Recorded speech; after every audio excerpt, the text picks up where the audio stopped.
Okay. Hello, good evening every one. എല്ലാവർക്കും സുഖാണെന്ന് വിശ്വസിക്കുന്നു. ഞാൻ റഹ്മത്ത് അക്കാദമിക് കൗൺസിലറാണ്. വിൻബിൾ അക്കാദമിയുടെ കീഴിൽ സംഘടിപ്പിക്കുന്ന ഫ്രീ വെബിനാറിന്റെ പുതിയൊരു ചാപ്റ്ററിലോട്ട് എല്ലാവർക്കും ഹൃദ്യമായ സ്വാഗതം. വീണ്ടും നമ്മൾ ഒരു ടോപ്പിക്കിനെ കുറിച്ച് പഠിക്കാനും മനസ്സിലാക്കാനും ഒക്കെയായി ഇവിടെ ഒരുമിച്ച് കൂടിയിരിക്കുകയാണ്. സോ നമ്മുടെ ഇന്നത്തെ ടോപ്പിക് എന്ന് പറയുന്നത് വളരെ ഇമ്പോർട്ടന്റ് ആയിട്ടുള്ള ഒരു ടോപ്പിക് തന്നെയാണ്. പോക്സോ ആക്ട് ആൻഡ് റിപ്പോർട്ടിംഗ് എന്നുള്ളതാണ്. നമ്മുടെ ഇന്നത്തെ കാലത്ത് വളരെ ഇമ്പോർട്ടന്റ് ആയിട്ടുള്ള ടോപ്പിക്കാണ്. കാരണം നമ്മുടെ ഡെയിലി ന്യൂസിലൊക്കെ നമ്മൾ ഒരുപാട് പോക്സോ കേസസുകൾ കാണാറുണ്ട്. സോ ഒരുപാട് വ്യത്യസ്തമായിട്ടുള്ള രീതിയിലാണ് കുട്ടികൾ പലപ്പോഴും ഇതിനിരകളായിക്കൊണ്ടിരിക്കുന്നത്.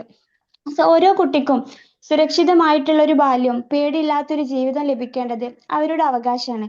എന്നാൽ ചില സാഹചര്യങ്ങളിൽ കുട്ടികൾ സെക്ഷൽ അബ്യൂസ് ഇരയാകാറുണ്ട്. സോ ഇത്തരം കുറ്റകൃത്യങ്ങളിൽ നിന്ന് കുട്ടികളെ സംരക്ഷിക്കാനും അതുപോലെ തന്നെ കുറ്റവാളികൾക്കെതിരെ ശക്തമായിട്ടുള്ള നിയമ നടപടികൾ ഉറപ്പാക്കാനുമായി 2012 ഇന്ത്യയിൽ നടപ്പിലാക്കിയ ഒരു പ്രത്യേക നിയമമാണ് പോക്സോ ആക്ട് എന്നുള്ളത്. സോ നമ്മുടെ ഇന്നത്തെ ഈ ഒരു സെഷനിലൂടെ പോക്സോ നിയമത്തിന്റെ പ്രധാന വ്യവസ്ഥകൾ എന്തൊക്കെയാണ്, അതുപോലെ തന്നെ വിവിധ തരത്തിലുള്ള സെക്ഷൽ അബ്യൂസസ് എന്തൊക്കെയാണ്, മാൻഡറ്ററി റിപ്പോർട്ടിംഗ് എന്നത് എന്താണ്, ആരൊക്കെയാണ് റിപ്പോർട്ട് ചെയ്യേണ്ടത്, റിപ്പോർട്ടുകൾ ചെയ്യാതിരുന്നാൽ ഉണ്ടാകുന്ന നിയമപരമായിട്ടുള്ള പ്രത്യാഘാതങ്ങൾ എന്തൊക്കെയാണ് എന്നുള്ളതാണ് നമ്മൾ ഡിസ്കസ് ചെയ്യാൻ ഉദ്ദേശിക്കുന്നത്. സോ കുട്ടികളുമായി പ്രവർത്തിക്കുന്ന ആർക്കും, നിങ്ങളൊരു കൗൺസിലോ സൈക്കോളജിസ്റ്റോ ടീച്ചേഴ്സ് ആണെങ്കിലും പാരന്റ്സ് ആണെങ്കിലും വളരെ യൂസ്ഫുൾ ആയിട്ടുള്ള ഒരു സെഷൻ തന്നെയാണ് ഇന്ന് നമ്മൾ കണ്ടക്ട് ചെയ്തിട്ടുള്ളത്. സോ നമ്മുടെ കുട്ടികളുടെ സുരക്ഷ ഉറപ്പാക്കുന്ന ഓരോരുത്തർക്കും കൂടുതൽ ഉത്തരവാദിത്തോടെ പ്രവർത്തിക്കാൻ സഹായിക്കുന്നതാണ്. സോ ഒരു കുട്ടിയുടെ സുരക്ഷ എന്നത് നമ്മുടെ എല്ലാവരുടെയും ഉത്തരവാദിത്തമാണ്. സോ നമ്മുടെ ഇന്നത്തെ ഒരു സെഷൻ ലീഡ് ചെയ്യുന്നത് നമുക്കറിയാം സ്നേഹ മാമാണ്. മാം ഒരു കൺസൾട്ടന്റ് സൈക്കോളജിസ്റ്റ് ആണ്, സൈക്കോ തെറാപ്പിസ്റ്റ് ആണ്, ഇപ്പോൾ സ്കൂൾ കൗൺസിലർ ആയിട്ട് വർക്ക് ചെയ്യുന്നുണ്ട്. കൂടാതെ വിൻബിൾ അക്കാദമിയിൽ തന്നെ വ്യത്യസ്തമായിട്ടുള്ള കോഴ്സുകളും വർക്ക്ഷോപ്പുകളും മാം ലീഡ് ചെയ്യുന്നുണ്ട്. നെറ്റ് JRFന്റെ ക്ലാസ്സുകൾ മാം ആണ് ലീഡ് ചെയ്യുന്നത്. അതോടൊപ്പം മാമിന്റെ തന്നെ വർക്ക്ഷോപ്പ്, ഒരു 4 days വർക്ക്ഷോപ്പ് ആയിട്ടുള്ള സ്ട്രെസ് മാനേജ്മെന്റ് വർക്ക്ഷോപ്പ് നാളെയാണ് നമ്മൾ സ്റ്റാർട്ട് ചെയ്യാൻ ഉദ്ദേശിക്കുന്നത്. സോ അതോടൊപ്പം തന്നെ ഓരോ വീക്കിലും വ്യത്യസ്തമായിട്ടുള്ള വളരെ വാല്യുബിൾ ആയിട്ടുള്ള ടോപ്പിക്കുകൾ ഫ്രീ വെബിനാറിലൂടെയും മാം നമ്മളോട് ഷെയർ ചെയ്യുന്നു. സോ ഇന്നത്തെ ഒരു ടോപ്പിക് മാമിനെ സംബന്ധിച്ചിടത്തോളം ഒരു സ്കൂൾ കൗൺസിലർ എന്ന നിലയിലും ഒരുപാട് കേസുകളും മറ്റും കണ്ട് എക്സ്പീരിയൻസ് ചെയ്തിട്ടുള്ള നിങ്ങൾക്ക് ഒരുപാട് പ്രാക്ടിക്കൽ എക്സ്പീരിയൻസ് കൂടി ഷെയർ ചെയ്യുന്നതായിരിക്കും. സോ അധികം ലേറ്റ് ആവാതെ നമുക്ക് സെഷനിലോട്ട് കിടക്കാം. ഒരിക്കൽ കൂടി നിങ്ങളുടെ ഒക്കെ വിലപ്പെട്ട സമയം മാറ്റിവെച്ച് ഈ പ്ലാറ്റ്ഫോമിൽ എത്തിയിട്ടുള്ള എല്ലാവരെയും നമ്മുടെ വെബിനാറിലോട്ട് ഹൃദ്യമായി സ്വാഗതം ചെയ്യുന്നു. അതോടൊപ്പം നമ്മുടെ സെഷൻ മനോഹരമായി ലീഡ് ചെയ്യുന്നതിന് വേണ്ടി സ്നേഹ മാമിനെ ഏറെ സന്തോഷത്തോടെ ഇൻവൈറ്റ് ചെയ്യുന്നു. Ma'am please welcome. Thank you so much. Thank you റഫർ. Good evening all. ഓഡിബിൾ ആണല്ലോ അല്ലെ? യെസ് മാം, ഓഡിയബിൾ ആണ്. യെസ്. ഇതിൽ ഓൾറെഡി ക്ലിനിക്കിൽ ഉള്ളവരുണ്ടോ? കൗൺസിലിംഗ് പ്രാക്ടീസ് ചെയ്യുന്നവരുണ്ടോ? ജോയിൻ ചെയ്ത ആരെങ്കിലും ഓൾറെഡി ക്ലിനിക്കോ അല്ലെങ്കിൽ കൗൺസിലിംഗ് മേഖലയിൽ പ്രാക്ടീസ് ചെയ്യുന്ന ആളുകളോ ആണോ? അതെ അതെ, ലൈസമ്മ ചേച്ചിയാണ്. അതെ ശരി. ഓക്കെ. വേറെ ആരെങ്കിലും? തുടങ്ങാൻ പോകുന്നു. ഓക്കെ. ഉണ്ട്. പ്രാക്ടീസ് ചെയ്യുന്നവരുണ്ട്. ഓക്കെ. അപ്പൊ എനിക്ക് എപ്പോഴും ഇങ്ങനെ വരുന്ന ഒരു എൻക്വയറി ആണ്, അല്ലെങ്കിൽ പലരും ചോദിക്കുന്നതാണ്, ഇങ്ങനത്തെ കേസ് വന്നാൽ നമ്മൾ എന്ത് ചെയ്യും? റിപ്പോർട്ട് ചെയ്യാവോ? റിപ്പോർട്ട് ചെയ്തില്ലെങ്കിൽ എന്ത് സംഭവിക്കും? അതല്ലെങ്കിൽ ചില സമയത്ത് ഇത്തരം കേസുകൾ വരുമ്പോൾ നമുക്കറിയാം ഫാമിലി മെമ്പേഴ്സ് തന്നെയാണ് പല സമയത്തും ഉണ്ടാവാറുള്ളത്. കുട്ടികൾക്ക് നേരെയുള്ള സെക്ഷൽ അബ്യൂസ് കേസുകൾ വരുന്ന സമയത്ത് നമ്മൾ പലപ്പോഴും കാണുന്നത് അവരുടെ ഫാമിലി മെമ്പർ അല്ലെങ്കിൽ അവരുടെ മറ്റെന്തെങ്കിലും ഫ്രണ്ട്സ് ആയിരിക്കും, അതല്ലെങ്കിൽ നൈബേഴ്സ് ആയിരിക്കും. ഇങ്ങനെയുള്ള രീതിയിലാണ് നമുക്ക് കേസുകൾ വരും. ഇങ്ങനെ വരുന്ന സമയത്ത് പാരന്റ്സ് ഒട്ടും വില്ലിങ് ആയിരിക്കില്ല, ചിലപ്പോൾ ഇവൻ കുട്ടി തന്നെ വില്ലിങ് ആയിരിക്കില്ല ഇത് റിപ്പോർട്ട് ചെയ്യാനായിട്ട്. പക്ഷെ റിപ്പോർട്ട് ചെയ്യാതിരുന്നാൽ നമുക്കറിയാലോ, ആസ് എ സൈക്കോളജിസ്റ്റ് അല്ലെങ്കിൽ ആസ് എ കൗൺസിലർ നമുക്കെതിരെയും കേസ് എടുക്കാനും ഫൈൻ വരാനുള്ള സാധ്യതയൊക്കെ ഉണ്ട്. സാധ്യതയല്ല, ഉറപ്പായിട്ടും വരും. നമുക്കെതിരെ അതൊരു കേസായിട്ട് വരും. നമ്മൾ അത് റിപ്പോർട്ട് ചെയ്യാൻ ഡിലേ വന്നു കഴിഞ്ഞാലും അല്ലെങ്കിൽ റിപ്പോർട്ട് ചെയ്യാതിരുന്നാല് നമ്മൾ ലീഗൽ കോൺസിക്വൻസസ് നേരിടേണ്ടി വരും എന്നുള്ളതാണ്. അപ്പൊ ഇന്ന് നമുക്ക് സത്യം പറഞ്ഞാൽ ഇതിന്റെ ഓരോ ഗൈഡ് ലൈനും എടുത്ത് ഡീറ്റെയിൽ ആയിട്ട് പറയാനുള്ള ഒരു ടൈം ഇല്ല. പക്ഷെ നിങ്ങൾ അറിഞ്ഞിരിക്കേണ്ട വളരെ മേജർ ആയിട്ടുള്ള കാര്യങ്ങൾ പറയാം. എന്നിട്ട് ഇതിന്റെ ഒപ്പം ഞാൻ വേറൊരു ഗൈഡ് ലൈൻ കൂടെ, ഈ PDF കൂടാതെ ഒരു ഗൈഡ് ലൈൻ കൂടെ ഷെയർ ചെയ്യുന്നതായിരിക്കും. ചൈൽഡ് സെക്ഷൽ അബ്യൂസ് കേസസ് വരുന്ന സമയത്ത് ഡീറ്റെയിൽ ആയിട്ട് പോക്സോ ആക്ടിന്റെ തന്നെ ഗൈഡ് ലൈൻ ഞാൻ ഷെയർ ചെയ്യാം. അപ്പൊ അത് നിങ്ങൾക്ക് നോക്കുന്ന സമയത്ത് കുറച്ചും കൂടി ഒരു ക്ലാരിറ്റി കിട്ടും. ഞാൻ അതിന്റെ ഒരു സമ്മറി അല്ലെങ്കിൽ അതില് റെലവെന്റ് ആയിട്ടുള്ള മെയിൻ പോയിന്റ്സ് മാത്രമാണ് നമുക്ക് ഈ ഒരു 1 hourന്റെ ഉള്ളിൽ ഡിസ്കസ് ചെയ്യാനായിട്ട് പറ്റുള്ളൂ. ഓക്കെ, വളരെ ശ്രദ്ധിച്ച് ഹാൻഡിൽ ചെയ്യേണ്ട ഒരു ഏരിയയും കൂടിയാണ് പോക്സോ ആക്ട്. ഇനിയിപ്പോ ഇവിടെ എന്നെ അറിയാത്തവർക്ക് വേണ്ടി ഞാൻ എന്താണ്, ഞാൻ ആരാണെന്നൊന്ന് ഇൻട്രൊഡ്യൂസ് ചെയ്യാം. എന്റെ പേര് നിങ്ങൾ കണ്ടിട്ടുണ്ടാവും, സ്നേഹ. പാലക്കാടാണ് പ്ലേസ്. സൈക്കോളജിസ്റ്റ് ആണ്, കൺസൾട്ടന്റ് സൈക്കോളജിസ്റ്റ് ആണ്. 2 years ആയിട്ട് ഇൻഡിപെൻഡന്റ് പ്രാക്ടീസ് ഉണ്ട്. അതിന് മുന്നേ വേറെ ആളുടെ അണ്ടറിലായിരുന്നു. ഞാൻ 22 തൊട്ട് MA MSc സൈക്കോളജിയുടെ ക്ലാസ്സുകൾ പ്രൊവൈഡ് ചെയ്യുന്ന ഒരാളാണ്. ലാസ്റ്റ് ഇയർ മുതൽ വിപ്പിളിൽ ക്ലാസ്സുകൾ എടുക്കുന്നുണ്ട്. ദെൻ ഇപ്പോ നിലവിൽ നമ്മുടെ ശിശു വികസന വകുപ്പിന്റെ അണ്ടറിൽ ഒരു ICDS പ്രോജക്ടിന്റെ ഭാഗമായിട്ട് സ്കൂൾ കൗൺസിലർ ആണ്. അപ്പൊ ഇത്രയാണ് എന്റെ ഒരു സൈക്കോളജി ബാക്ക്ഗ്രൗണ്ട്. പിന്നെ എനിക്കൊരു ട്യൂഷൻ സെന്റർ ഉണ്ട് 7 years ആയിട്ട്, +2 വരെയുള്ള കുട്ടികളുടെ. സോ ഇതാണ് എന്റെ ഒരു പ്രൊഫഷൻ എന്ന് പറയുന്നത്. ഓക്കെ, അപ്പോ എനിക്കൊരു ക്ലിനിക് ഉണ്ട്, ടോണൽ കൺസൾട്ടേഷൻ, സഗി മെമ്പേഴ്സ്. ഓക്കെ, കുറെ പേരൊക്കെ എനിക്കറിയാം, കുറെ പേരൊന്നും എനിക്ക് അറിയില്ല. എല്ലാവരും പരിചയപ്പെടണമെന്നുണ്ട്. സമയമില്ലാത്തത് കൊണ്ട് മാത്രം ഞാൻ സെഷനിലേക്ക് പോവാണ്. അപ്പൊ നിങ്ങൾക്ക് എന്തെങ്കിലും കൺഫ്യൂഷൻസോ കാര്യങ്ങളോ ഉണ്ടെങ്കിൽ നോട്ട് ചെയ്യാം, നമുക്ക് എൻഡിൽ ഡിസ്കസ് ചെയ്യാം. ഓക്കെ, ഒരുപാട് സംശയങ്ങൾ ഉണ്ടാവും. ഞാൻ പറഞ്ഞു വരുന്നത് കൂടാതെ നിങ്ങൾക്ക് എന്തെങ്കിലും അറിയണമെന്നുണ്ടെങ്കിൽ നിങ്ങൾ നോട്ട് ഡൗൺ ചെയ്ത് വെച്ചിട്ട് എൻഡിൽ ചോദിച്ചാൽ മതി, നമുക്കത് ക്ലിയർ ചെയ്യാം. Okay, POCSO act. ആദ്യം ആക്ട് പറഞ്ഞിട്ട് ബാക്കി പ്രൊസീജിയേഴ്സ് അല്ലെങ്കിൽ റിപ്പോർട്ടിംഗിലേക്ക് നമുക്ക് പോകും. കാരണം നമുക്ക് ആക്ട് അറിഞ്ഞാലാണല്ലോ എങ്ങനെയാണ് എന്തൊക്കെ സെക്ഷൻസ് വരുന്നുണ്ട്. അപ്പൊ നമ്മൾ പലരും ചോദിക്കുന്ന ഒരു കാര്യമാണ്, നമ്മൾ നിയമങ്ങൾ അറിയേണ്ട ആവശ്യമുണ്ടോ?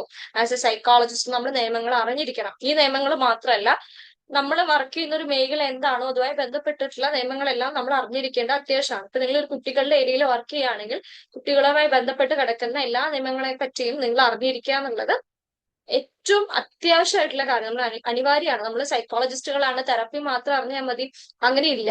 നമ്മൾ കുട്ടികളുടെ മേഖലയിലാണ് വർക്ക് ചെയ്യുന്നതെങ്കിൽ, ഇപ്പൊ ഞാൻ കണ്ടിന്യൂസ്ലി ഏറ്റവും കൂടുതൽ വർക്ക് ചെയ്യുന്ന ഒരു ഏരിയ കുട്ടികളുടെ ഏരിയ തന്നെയാണ്.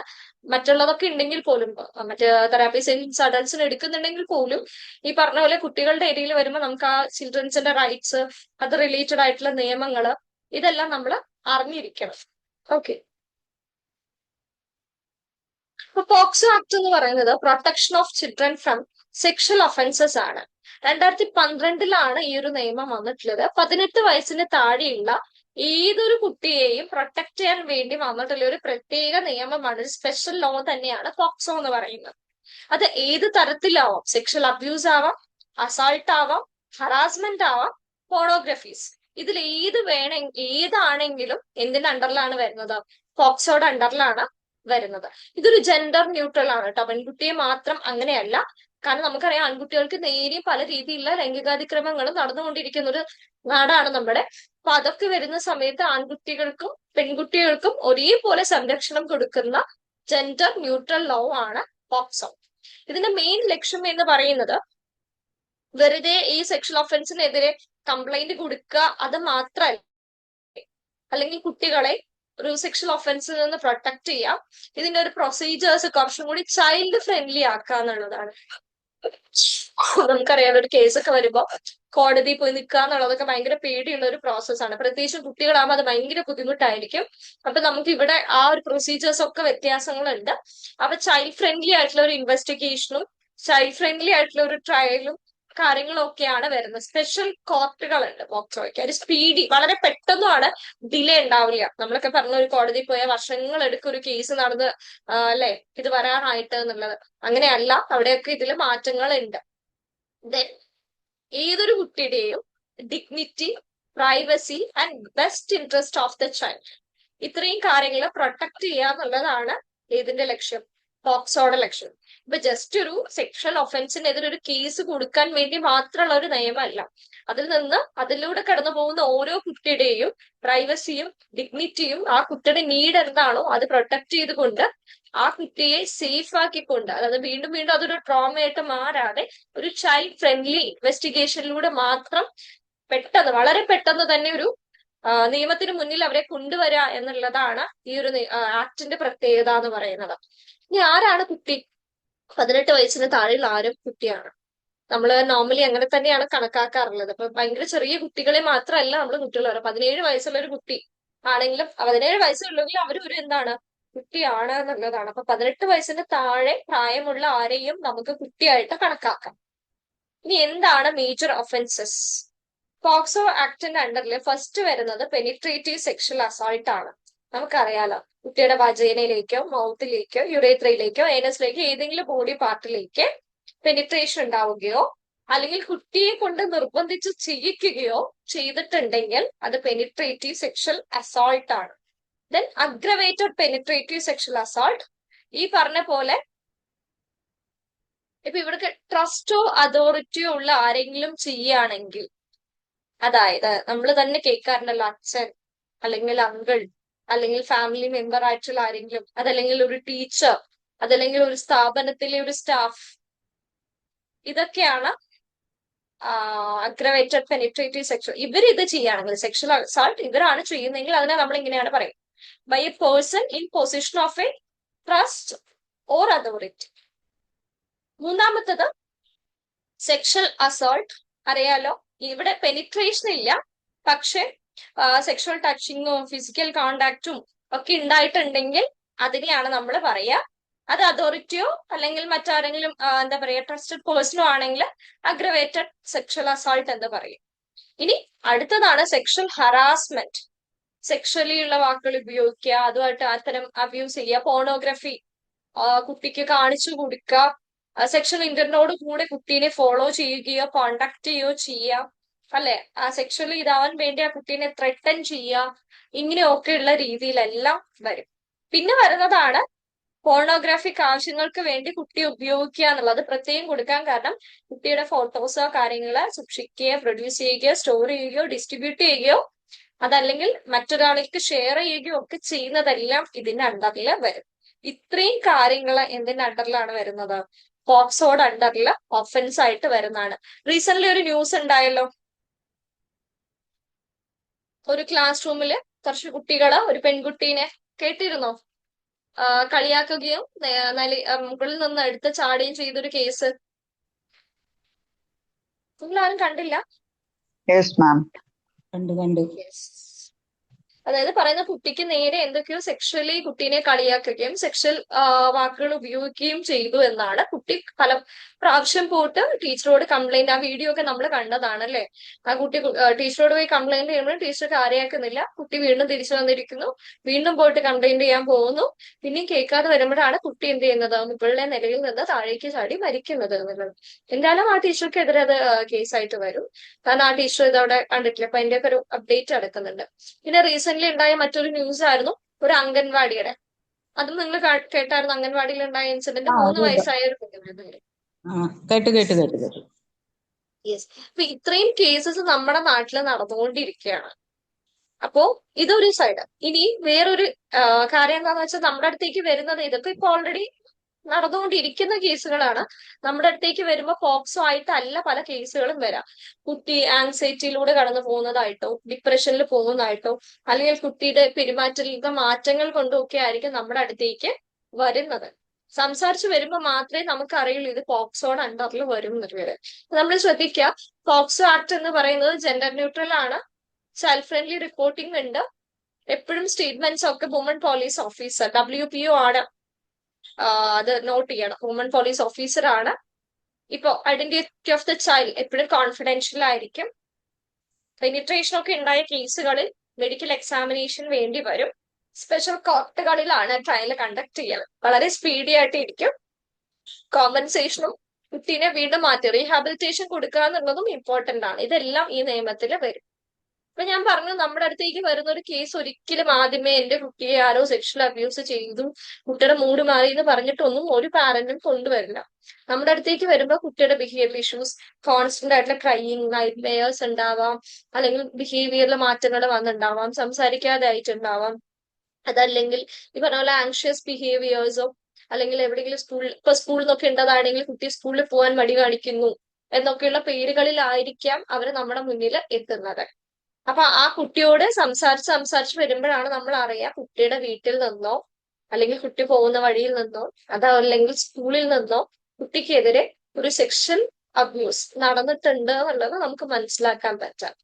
ഇതാരറിഞ്ഞാലും റിപ്പോർട്ട് ചെയ്യുക എന്നുള്ളത് ഇമ്പോർട്ടന്റ് ആണ്. പോലീസിലോ സ്പെഷ്യൽ ജുവനൈൽ പോലീസ് യൂണിറ്റിലോ SJPU എന്നാ പറയാ, ഷോർട്ട് ഫോം ആണ്, സ്പെഷ്യൽ ജുവനൈൽ പോലീസ് യൂണിറ്റിലോ നിങ്ങൾക്ക് അറിയിക്കാം. ഇനി ഇവിടെ അല്ലെങ്കിൽ പോലും നിങ്ങൾക്ക് ചൈൽഡ് ലൈനിൽ വിളിച്ച് അറിയിക്കാവുന്നതാണ്. അപ്പോ ഇതിന്റെ അണ്ടറിൽ നിങ്ങൾ ഫെയിലിയർ ആയി കഴിഞ്ഞാൽ ഉറപ്പായിട്ടും നമുക്കെതിരെ എന്ത് വരും? സെക്ഷൻ 19 പ്രകാരം, പോക്സോ ആക്ടിലെ സെക്ഷൻ 19 പ്രകാരം മാൻഡേറ്ററി റെക്കോർഡിംഗ് ആണുള്ളത്. ആ ഒരു ഒഫൻസിന്റെ ഒരു സീരിയസ്നെസ്സും നാച്ചറും അനുസരിച്ചായിരിക്കും വരാം. അപ്പൊ ഫൈൻ ഉണ്ടാവും, ഈ കാര്യങ്ങളൊക്കെ ഉണ്ടായിരിക്കും. പറയാം, അത് എന്തൊക്കെയാന്ന് പറയാം. നിങ്ങൾക്ക് പണിഷ്മെന്റ് ഉണ്ടാവും. അപ്പൊ നിങ്ങളുടെ മുന്നിൽ എത്തുന്നതിൽ നേരത്തെ പറഞ്ഞ ഏതാണെങ്കിലും സെക്ഷൽ അസാൾട്ട്, ഹറാസ്മെന്റോ പെനിട്രേറ്റീവ് സെക്സോ എന്തെങ്കിലും നടന്നിട്ടുണ്ടെങ്കിൽ അത് റിപ്പോർട്ട് ചെയ്യാന്നുള്ളത് ഏറ്റവും ഇമ്പോർട്ടന്റ് ആണ്, മാൻഡേറ്ററി ആണ്. പിന്നെ ഇവിടെ നമ്മൾ ഏറ്റവും കൂടുതൽ ശ്രദ്ധിക്കേണ്ട ഒരു കാര്യം കുട്ടിയുടെ right to privacy, right to confidentiality എന്നുള്ളതാണ്. ഫ്രീ മെഡിക്കൽ കെയർ കുട്ടിക്ക് കൊടുക്കുക, ലീഗൽ അസിസ്റ്റൻസ് കുട്ടിക്ക് കിട്ടുക എന്നുള്ളത് കുട്ടിയുടെ അവകാശമാണ്. ഇനി ഈ ഒരു പ്രോസസ്സ് നടക്കുന്നത് കൊണ്ട് കുട്ടിയുടെ കൗൺസിലിംഗ് സ്റ്റോപ്പ് ചെയ്യാൻ പറ്റില്ല നമുക്ക്. കാരണം കുട്ടി വീണ്ടും വീണ്ടും ഇത് റിപ്പീറ്റഡ് ആയിട്ട് പറയേണ്ടി വരുന്നത് കൊണ്ട് തന്നെ നമുക്ക് എന്ത് വേണം, ആ ഒരു സൈഡിൽ കുട്ടിക്ക് കൃത്യമായിട്ടുള്ള കൗൺസിലിംഗ് കൊടുക്കണം. ഈ ഒരു പ്രോസസ്സിലേക്ക് കുട്ടീനെ അഡാപ്റ്റ് ചെയ്യിക്കണം. So right to psychological counselling അവിടെ നിലനിൽക്കണം, കോമ്പൻസേഷൻ കിട്ടണം, റീഹാബിലിറ്റേഷൻ ആഫ്റ്റർ ഇതിന് ശേഷം കുട്ടിയെ മാറ്റിപ്പാർപ്പിക്കേണ്ട ഘട്ടമാണെങ്കിൽ മാറ്റിപ്പാർപ്പിക്കുകയും കൃത്യമായിട്ടുള്ള ട്രീറ്റ്മെന്റ് വേണമെങ്കിൽ അത് കൊടുക്കുകയും ഒക്കെ ചെയ്യേണ്ടതാണ്. Then child friendly judicial process ആയിരിക്കണം. ഇത്രയും അവകാശങ്ങളെ സംരക്ഷിച്ചുകൊണ്ടാണ് ഇത് പോകുന്നത്, പോക്സോ പോകുന്നത്. അത് നമ്മളല്ല ഇതെല്ലാം ചെയ്യുക, നമ്മൾ കൗൺസിലിംഗ് മാത്രമേ ചെയ്യുന്നുള്ളൂ. പക്ഷെ ഇതെല്ലാം ഈ പറഞ്ഞ അവകാശങ്ങളൊക്കെ എന്ത് ചെയ്തിരിക്കണം, കുട്ടിക്ക് നിർബന്ധമായും കിട്ടിയിരിക്കണം എന്നുള്ളതാണ്. അപ്പൊ ഇനി സെക്ഷൻസും പണിഷ്മെന്റ്സും 18 വയസ്സിന് താഴെയുള്ള ആരെയും നമുക്ക് എന്ത് വിളിക്കാം, കുട്ടിയെന്ന് വിളിക്കാം. സെക്ഷൻ 3-ലാണെങ്കിൽ നമ്മൾ എന്താന്ന് പറഞ്ഞു, ഒരു മിനിറ്റ്.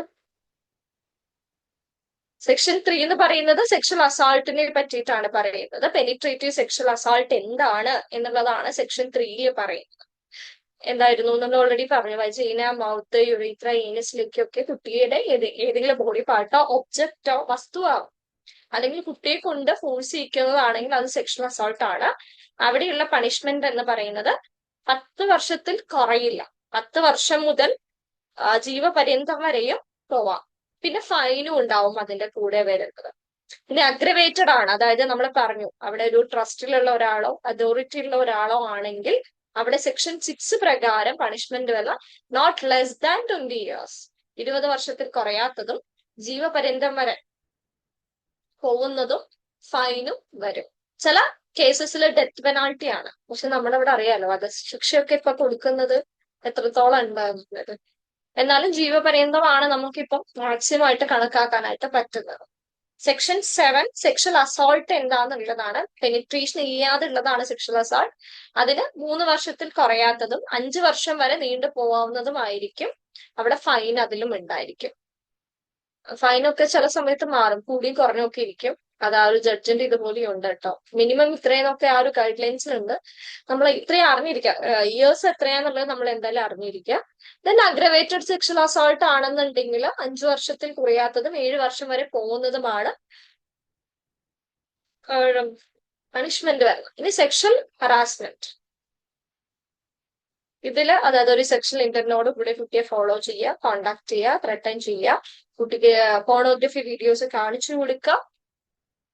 അതായത് porn videos, pornography, sexually coloured remarks, അതായത് നമ്മൾ ആ നേരത്തെ കേസിൽ പറഞ്ഞ പോലെ സെക്ഷൽ, അതായത് ലൈംഗിക ചുവയോടെ കുട്ടിയോട് സംസാരിക്കുകയോ കമന്റ് പറയുകയോ ഒക്കെ ചെയ്യുന്നത്. ഇതിൽ എന്താണെങ്കിലും അപ് ടു 3 years പണിഷ്മെന്റ് കിട്ടും, ഫൈനും ഉണ്ടാവും. ഇനി ഈ പറഞ്ഞ പോലെ പോണോഗ്രാഫിക് ഒഫൻസസ്, അതായത് കുട്ടിയുടെ ന്യൂഡ് ഇമേജസ് ക്രിയേറ്റ് ചെയ്യുകയോ ഡിസ്ട്രിബ്യൂട്ട് ചെയ്യുകയോ ട്രാൻസ്മിറ്റ് ചെയ്യുകയോ ഒക്കെ ചെയ്തിട്ടുണ്ടെന്നുണ്ടെങ്കിൽ, അത് കുട്ടിയെ ഉപയോഗിച്ച് പോൺ വീഡിയോസ് ക്രിയേറ്റ് ചെയ്യുകയോ ഇമേജസ് ക്രിയേറ്റ് ചെയ്യുകയോ ചെയ്തിട്ടുണ്ടെങ്കിൽ അവിടെയും തടവും ഫൈനും ഉണ്ട് എന്നുള്ളതാണ്. പോണോഗ്രഫി ഉണ്ടായിട്ടുണ്ടെങ്കിൽ, സെക്ഷൽ അസാൾട്ടോ അഗ്രവേറ്റഡ് സെക്ഷൽ അസാൾട്ടോ ഉണ്ടായിട്ടുണ്ടെങ്കിൽ അതിന്റെ ഇതും കൂടി ചേർത്തിട്ടായിരിക്കും വരുന്നത്. എത്ര കൊല്ലം എന്നുള്ളത് അതും കൂടി ചേർന്നായിരിക്കും വരുന്നത് എന്നുള്ളതാണ്.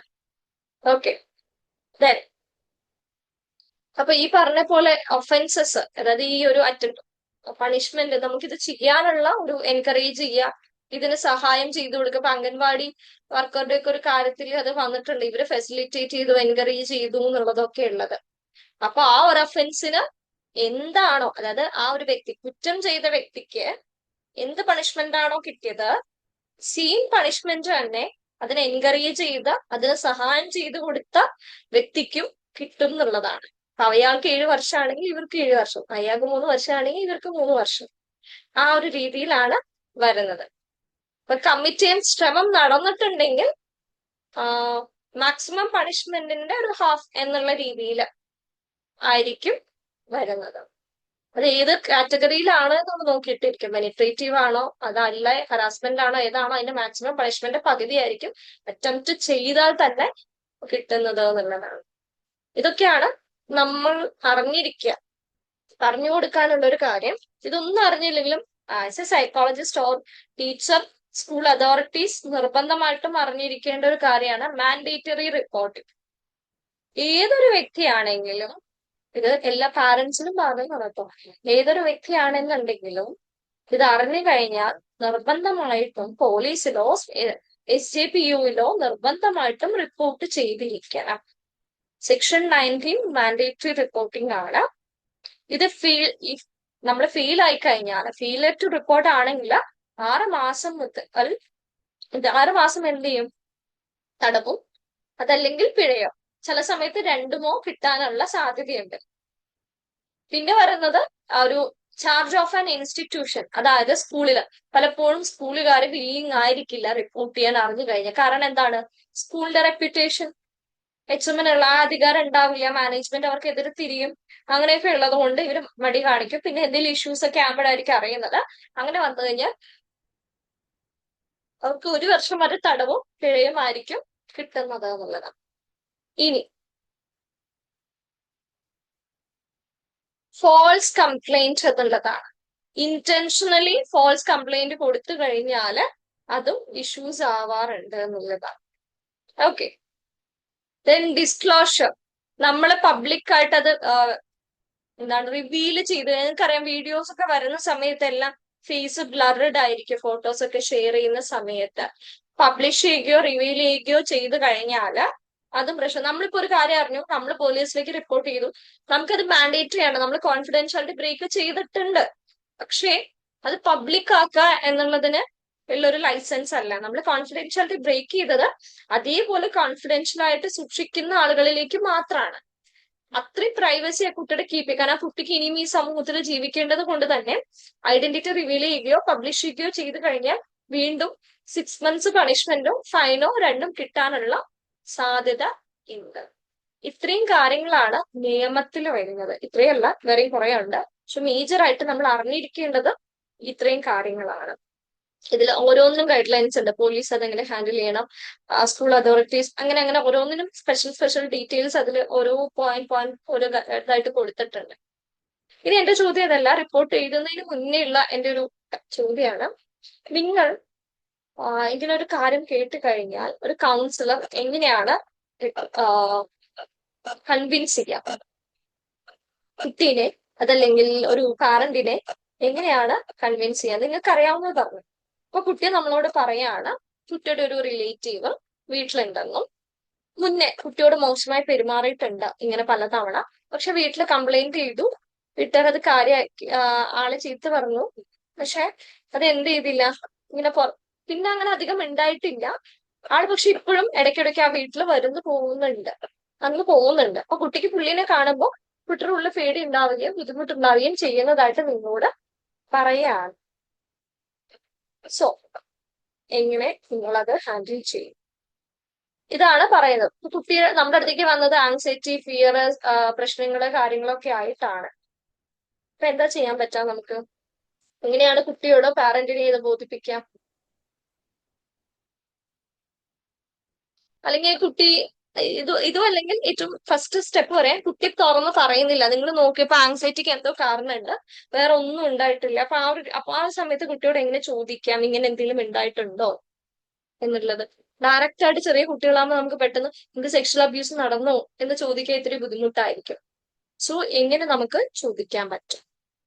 ലീഡിങ് ക്വസ്റ്റ്യൻസ് എങ്ങനെ കൊടുക്കാൻ പറ്റും? അത് പറഞ്ഞിട്ട് റിപ്പോർട്ടിങ് പറയാം.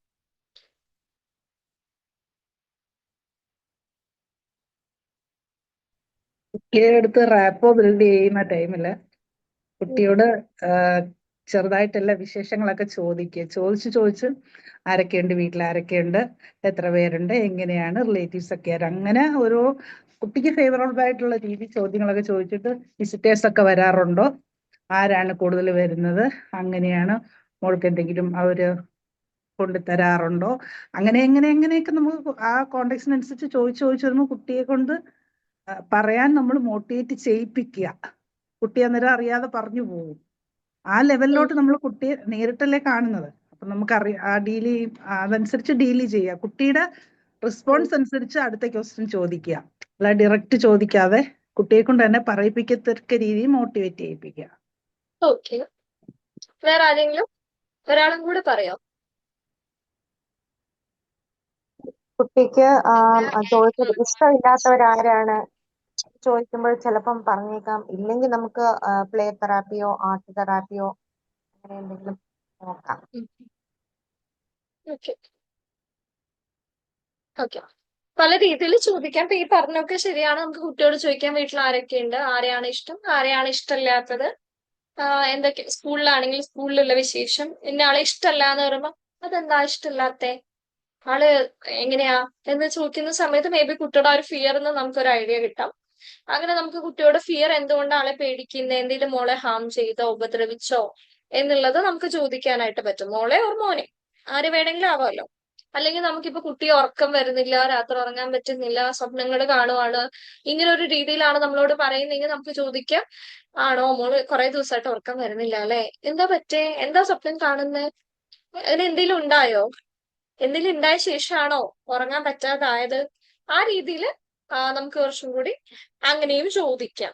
അല്ലെങ്കിൽ ആരെങ്കിലും മോളെ ഉപദ്രവിച്ചിട്ടുണ്ടോ, എന്തെങ്കിലും തരത്തിലുള്ള ബുദ്ധിമുട്ടുണ്ടായിട്ടുണ്ടോ, അങ്ങനെയാണോ പേടിക്കുന്നത്, ഇത് ആരോടും പറയില്ല, അല്ലെങ്കിൽ മോനോർമോ പറയില്ല, ആരെങ്കിലും പേടിച്ചിട്ടാണോ പറയാത്തത്, നമുക്ക് പതുക്കെ ചോദിക്കാം. ഓക്കെ, മോൾക്ക് പറയാൻ ഓക്കെ അല്ലെങ്കിൽ നമുക്ക് ഇനി അടുത്ത തവണ കാണുമ്പോൾ പറഞ്ഞാൽ മതി, കുഴപ്പമില്ല. ആ കുട്ടി ഭയങ്കര ടെൻസ്ഡ് ആവണമെങ്കിൽ ഇപ്പൊ തന്നെ പറയാൻ ഫോഴ്സ് ചെയ്യാതെയും ഇരിക്കുക എന്നുള്ളതാണ് കേട്ടോ. ഇപ്പൊ ഫസ്റ്റ് സെഷനിൽ തന്നെ കുട്ടി നമ്മളോട് എല്ലാം തുറന്നു പറയണം എന്നുള്ള ഒരു നിർബന്ധം നമുക്ക് പാടില്ല. കുട്ടി തീരെ കംഫർട്ടബിൾ ആവുന്നില്ല, പേടിക്കുന്നുണ്ടെങ്കിൽ നമ്മൾ ജസ്റ്റ് കുട്ടീനെ കംഫർട്ട് ചെയ്യുക. ഓക്കെ, മോക്ക് ഓക്കെ അല്ല, അല്ലെങ്കിൽ മോന് ഓക്കെ അല്ല, ഒന്നുമില്ല, വെറുതെ ചോദിച്ചാണ് എന്തെങ്കിലും ഉണ്ടോ എന്നുള്ളത്. അപ്പൊ നമുക്ക് ഇനി കാണുമ്പോൾ സംസാരിക്കാം. ഓക്കെ ആകുമ്പോൾ മാത്രം എന്തെങ്കിലും ഉണ്ടെങ്കിൽ പറയണം എന്നുള്ള രീതിയിൽ കുട്ടീനെ പറഞ്ഞ് നമുക്ക് വിട്ടാക്കാവുന്നതുമാണ്. നെക്സ്റ്റ് സെഷനിൽ ചിലപ്പോൾ കുട്ടി നമ്മളോട് ഒരു ട്രസ്റ്റ് വന്നാൽ മാത്രമേ അവർ പറയുള്ളൂ. കാരണം അവർ ഓൾറെഡി ആദ്യം പറഞ്ഞ സമയത്ത് അവരെ സപ്പോർട്ട് ചെയ്യാൻ ആരും ഉണ്ടായിട്ടില്ല. ആദ്യം ആൾക്കാരെല്ലാവരും വളരെ നെഗറ്റീവായിട്ടായിരിക്കും ആ കുട്ടിയോട് റിയാക്ട് ചെയ്തിട്ടുണ്ടാവുക. എല്ലാ കേസസിലും അങ്ങനെ തന്നെയാണ് സംഭവിക്കാറുള്ളത്. അപ്പൊ അതുകൊണ്ട് തന്നെ ഫസ്റ്റ് ഒരു സെഷനിൽ നമ്മൾ ചോദിക്കുന്ന സമയത്ത് അവർ ഇങ്ങനെയൊന്നും പറയില്ല.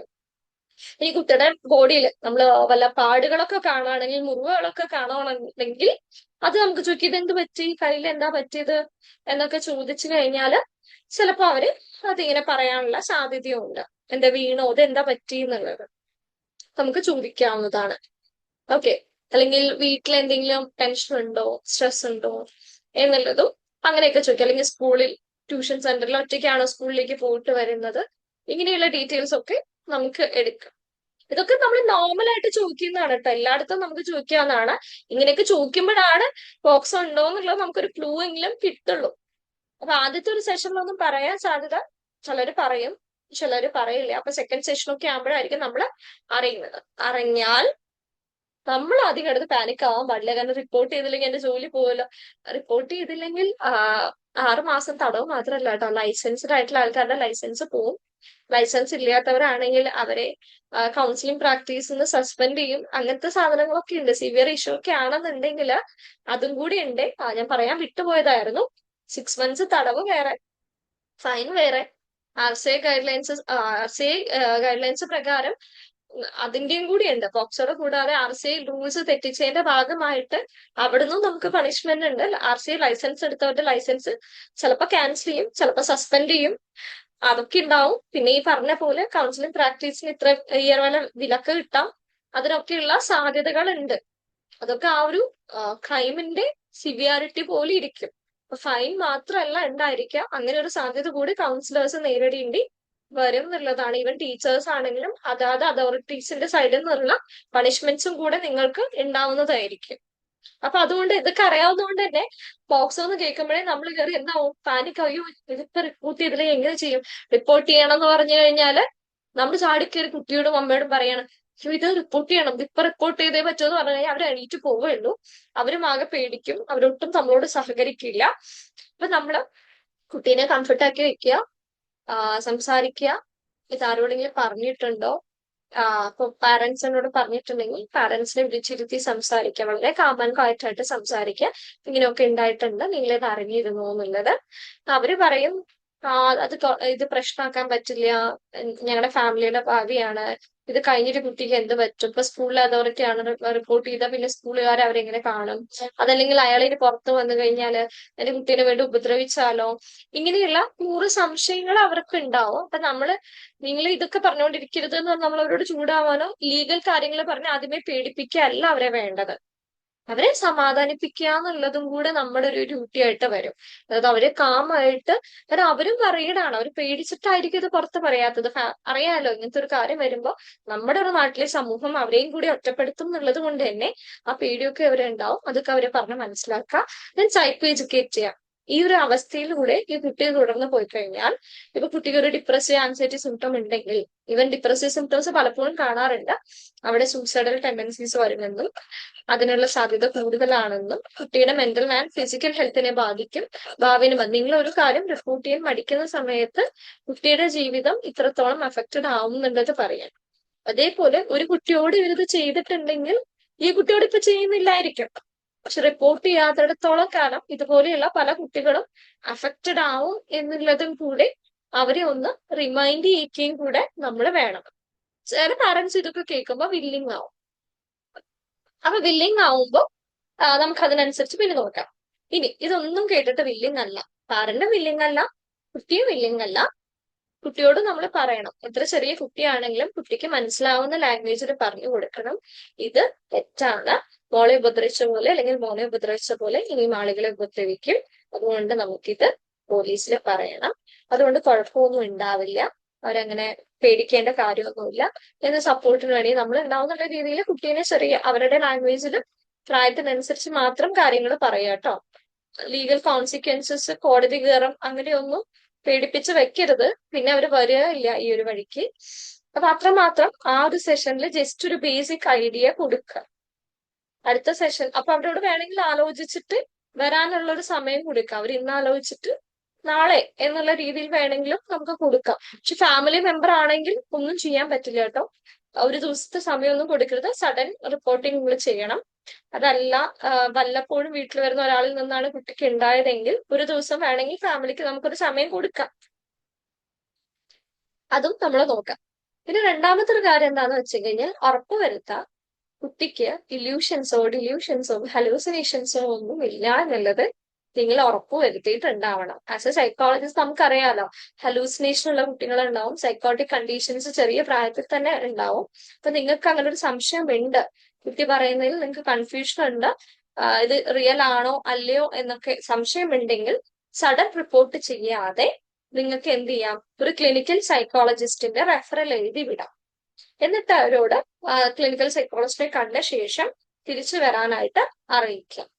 അവർ തിരിച്ചു വന്നില്ലെങ്കിൽ അവിടെ നിങ്ങൾക്ക് റിപ്പോർട്ട് ചെയ്യാനുള്ള റൈറ്റ് ഉണ്ട്. ഇങ്ങനെ ഒരു സംശയം തോന്നിയിട്ടുണ്ടായിരുന്നു, നമ്മുടെ റിപ്പോർട്ട് കൊടുക്കുന്ന സമയത്ത് നമ്മൾ അത് പ്രത്യേകം നോട്ട് ചെയ്ത് കൊടുക്കും. അതായത് ഇത് ഉറപ്പല്ല, പോക്സോയുടെ അണ്ടറിൽ വരുന്നതാണോ എന്ന് ഉറപ്പില്ല, കുട്ടി ഇങ്ങനെ കുട്ടി പറഞ്ഞ അതേ ലാംഗ്വേജ് ആണ് നമ്മൾ എഴുതുക, കുട്ടി ഇങ്ങനെ കാര്യങ്ങളൊക്കെ പറഞ്ഞിരുന്നു, കുട്ടിക്ക് മറ്റു രീതിയിലുള്ള സൈക്കോട്ടിക് ഇഷ്യൂസ് ഉണ്ടോ ഇല്ലയോ എന്ന് അറിയാൻ വേണ്ടി ക്ലിനിക്കൽ സൈക്കോളജിസ്റ്റിലേക്ക് അത് ആർക്കാണ് റെഫർ ചെയ്ത ആ പേര് ഇന്ന ആളിലേക്ക് റെഫർ ചെയ്ത് വിട്ടിട്ടുണ്ടായിരുന്നു, പക്ഷെ അവർ അടുത്തൊരു സെഷനായിട്ട് എത്തിയിട്ടില്ല, അതുകൊണ്ടാണ് നമ്മുടെ റിപ്പോർട്ട് ഡിലേ ആയത് എന്നുള്ളതും കൂടെ ചേർത്ത് വേണം നമ്മൾ എന്ത് ചെയ്യാൻ റിപ്പോർട്ട്. ഇല്ലെങ്കിൽ ചോദിക്കില്ലേ നിങ്ങൾ അറിഞ്ഞിട്ട് ഈ ഒരാഴ്ച ആയിട്ടാണോ റിപ്പോർട്ട് ചെയ്യുന്നതെന്ന് ചോദ്യം വരും, അല്ലെങ്കിൽ 2 ദിവസം എന്തുകൊണ്ട് ഡിലേ വന്നു എന്നുള്ള ചോദ്യം വരും. നമ്മൾ ഇവരോട് പറഞ്ഞിട്ട് നാളെ തന്നെ ക്ലിനിക്കൽ സൈക്കോളജിസ്റ്റിനെ കണ്ടിട്ട് റിപ്പോർട്ടായിട്ട് വരാം, പക്ഷെ ഇവർക്ക് ഡൗട്ട് തോന്നിക്കഴിഞ്ഞാൽ ഇവർ വരില്ല പാരന്റ്സ്. അപ്പൊ അങ്ങനെയുള്ള സമയത്ത് ആ 1 ഡേയുടെ ഒരു ഡിലേ എന്തുകൊണ്ട് എന്നുള്ളത് അതുകൊണ്ട് എല്ലാം നമ്മുടെ ക്ലിനിക്കൽ ഡാറ്റ കൃത്യമായിട്ട് കയ്യിൽ ഉണ്ടായിരിക്കുക എന്നുള്ളത് ഇമ്പോർട്ടന്റ് ആണ്. കാരണം അവരുടെ പേരും അഡ്രസ്സും ഒക്കെ നമ്മൾ സോഷ്യോ ഡെമോഗ്രാഫിക്സിൽ വാങ്ങിച്ചതുകൊണ്ട് നമ്മുടെ അതെല്ലാം ഉണ്ടായിരിക്കും. അപ്പൊ ഇത്രയും കാര്യങ്ങളും കൂടെ എന്ത് ചെയ്യണം, നിങ്ങൾ ശ്രദ്ധിക്കണം. മാൻഡേറ്ററി റിപ്പോർട്ടിംഗ് ആണ്.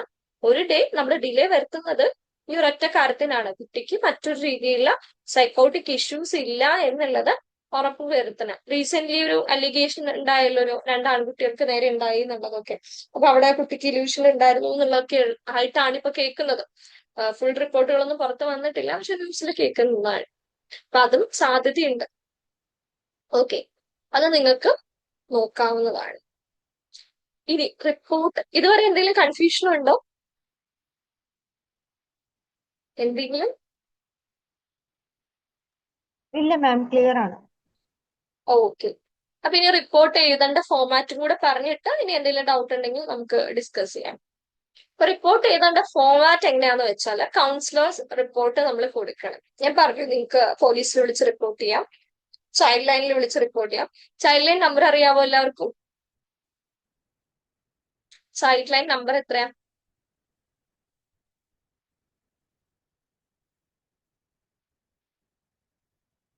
ആർക്കറിയില്ലേ?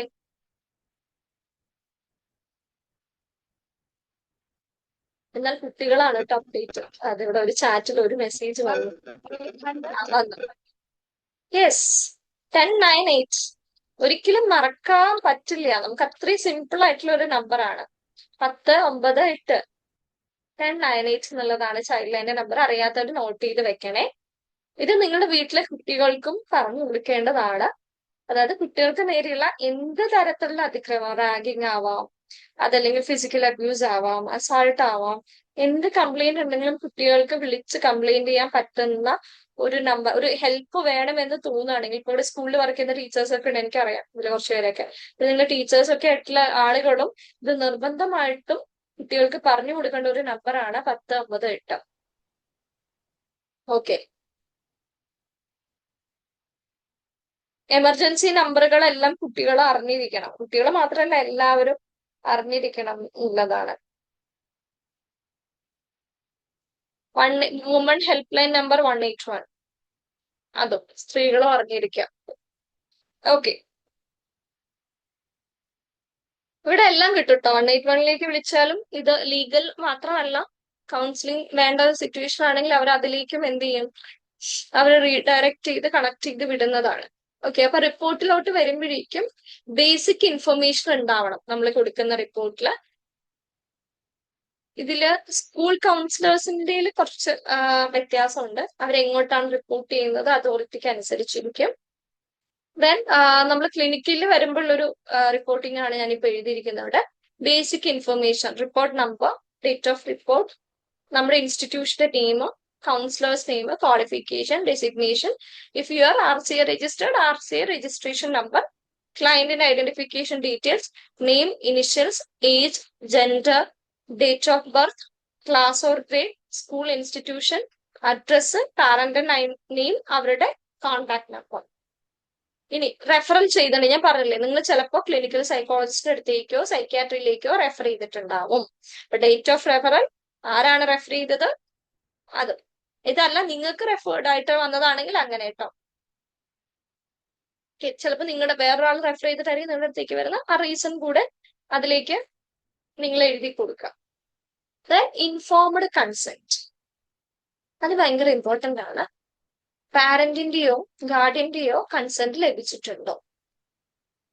ചൈൽഡ് അസെന്റ് ഒബ്റ്റൈൻ, കുട്ടിയുടെ കൺസെന്റ് അല്ല, കുട്ടി ഇത് അറിയിച്ചിട്ടുണ്ടോ എന്നുള്ളതാണ്. ഏജ് അപ്രോപ്രിയേറ്റ് ആയിട്ടുണ്ടെങ്കിൽ അത് അറിയിച്ചിട്ടുണ്ടോ? കോൺഫിഡൻഷ്യാലിറ്റിയെ പറ്റി എക്സ്പ്ലെയിൻ ചെയ്തിട്ടുണ്ടോ? അതേപോലെ പോക്സോയുടെ അണ്ടറിൽ വരുമ്പോൾ കുറച്ച് ലിമിറ്റ്സ് ഉണ്ടല്ലേ കോൺഫിഡൻഷ്യാലിറ്റിക്ക്. പോലീസിനോടും കോടതിയിലും അതായത് ഈ പറയുന്ന ആളുകളോടൊക്കെ നമുക്ക് ഷെയർ ചെയ്യേണ്ടി വരും. അവിടെ നമുക്കൊന്നും ഹൈഡ് ചെയ്യാൻ പറ്റില്ല എന്നുള്ളത് പറഞ്ഞിട്ടുണ്ടോ? യെസ് ഓർ നോ, അത് നിങ്ങൾ മാർക്ക് ചെയ്യണം.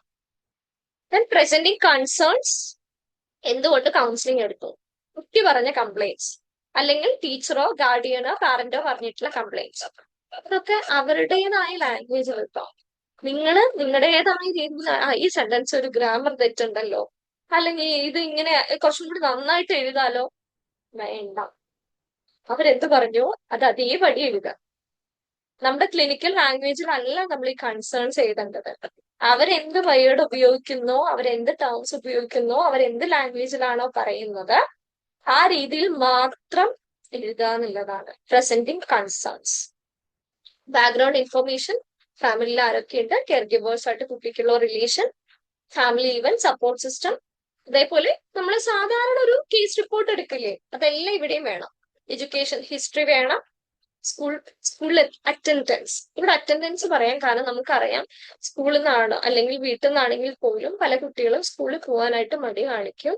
അവർക്ക് ഭയങ്കര ബുദ്ധിമുട്ടായിരിക്കും, പെർഫോമൻസ് ഡൗൺ ആയിട്ടുണ്ടാവും, സ്കൂളിൽ മറ്റൊരു ബിഹേവിയർ ആയിട്ടുണ്ടാവും, ടീച്ചർ പിയർ ആയിട്ടുള്ള റിലേഷൻഷിപ്പ് ഒക്കെ ഡൗൺ ആയിട്ടുണ്ടാവും, അല്ലെങ്കിൽ ചില കുട്ടികൾ ഇറിറ്റേറ്റഡ് ആയിട്ട് കാണപ്പെടും. അപ്പൊ ആ കാര്യങ്ങളൊക്കെ സ്പെഷ്യൽ ആയിട്ട് നമ്മൾ ഇവിടെ നോട്ട് ചെയ്യും. മെഡിക്കൽ സൈക്കാട്രിക് ഹിസ്റ്ററി, മുന്നേ എന്തെങ്കിലും സൈക്കോളജിക്കൽ സൈക്കാട്രിക് ട്രീറ്റ്മെന്റ് എടുത്തിട്ടുണ്ടാവും. അതേപോലെ നമുക്ക് തോന്നുകയാണ് കുട്ടിക്ക് എന്തോ ഡെവലപ്മെന്റൽ ഇഷ്യൂസ് ഒക്കെ ഉണ്ട് എന്ന് തോന്നുവാണെങ്കിൽ അതിന്റെ ഹിസ്റ്ററി റെലവെന്റ് ആണെങ്കിൽ നമ്മൾ നോട്ട് ചെയ്ത് വെക്കണം. ഇനി കൗൺസിലിംഗ് സെഷന്റെ ഡീറ്റെയിൽസ് നമ്മൾ കൊടുക്കണം. എത്രാമത്തെ സെഷനിലാണ് ഇത് നമ്മളോട് പറഞ്ഞത്? ഞാൻ പറഞ്ഞല്ലോ ഫസ്റ്റ് സെഷനിൽ തന്നെ പറയില്ല, രണ്ടാമത്തെ സെഷനിലായിരിക്കാം, ചിലപ്പോൾ മൂന്നാമത്തെ സെഷനിലായിരിക്കാം. So session number, date, time. Time important ആണ്. എത്ര സമയം ആ സെഷൻ നീണ്ടുപോയി, എവിടെ വെച്ചു, ആ ഒരു സെഷൻ നടക്കുന്ന സമയത്ത് അവിടെ ആരൊക്കെ ഉണ്ടായിരുന്നു.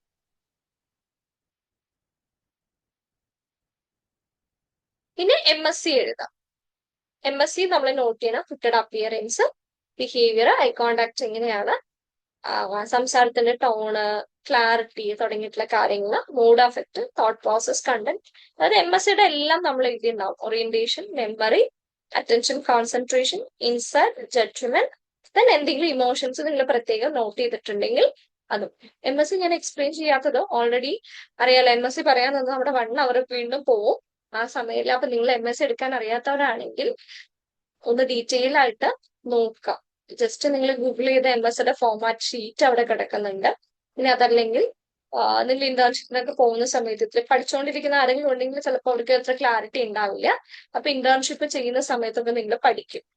ഓക്കെ, മെന്റൽ സ്റ്റാറ്റസ് എക്സാമിനേഷൻ അത് ഏറ്റവും ഇമ്പോർട്ടന്റ് ആണ്. അപ്പൊ ഇവിടെ നമ്മൾ ക്ലിനിക്കൽ ലാംഗ്വേജ് തന്നെയാണ് ഉപയോഗിക്കുന്നത്, അതും ശ്രദ്ധിക്കുക. നമ്മുടെ മറ്റേ അടുത്ത്, അതായത് personal presenting concerns or chief complaints എഴുതുമ്പോൾ അവരുടെ ലാംഗ്വേജും, അല്ലാത്ത സമയത്തൊക്കെ MSc എഴുതുമ്പോൾ ക്ലിനിക്കൽ ടേംസും കാര്യങ്ങളും ഒക്കെ ഇൻക്ലൂഡ് ചെയ്ത് നമ്മൾ എഴുതണം. ഇമോഷൻ ഇതിലാണ്, മൂഡ് എഫക്റ്റ് തുടങ്ങിയിട്ടുള്ള കാര്യങ്ങളൊക്കെ നമ്മൾ നോട്ട് ചെയ്യും. അടുത്ത സെക്ഷൻ വളരെ വളരെ ഇമ്പോർട്ടന്റ് ആണ്, ചൈൽഡ്സ് സ്റ്റേറ്റ്മെന്റ് ഓഫ് ഡിസ്ക്ലോഷർ എന്ന് പറയുന്നത്. ഓക്കെ, കുട്ടി പറഞ്ഞ വേർഡ്സ് അതേപോലെ. പിന്നെ ഒരു കാര്യമുണ്ട്, നമ്മളില്ലേ ഇങ്ങനെ കുത്തി കുത്തി ചെയ്യിക്കണ്ട.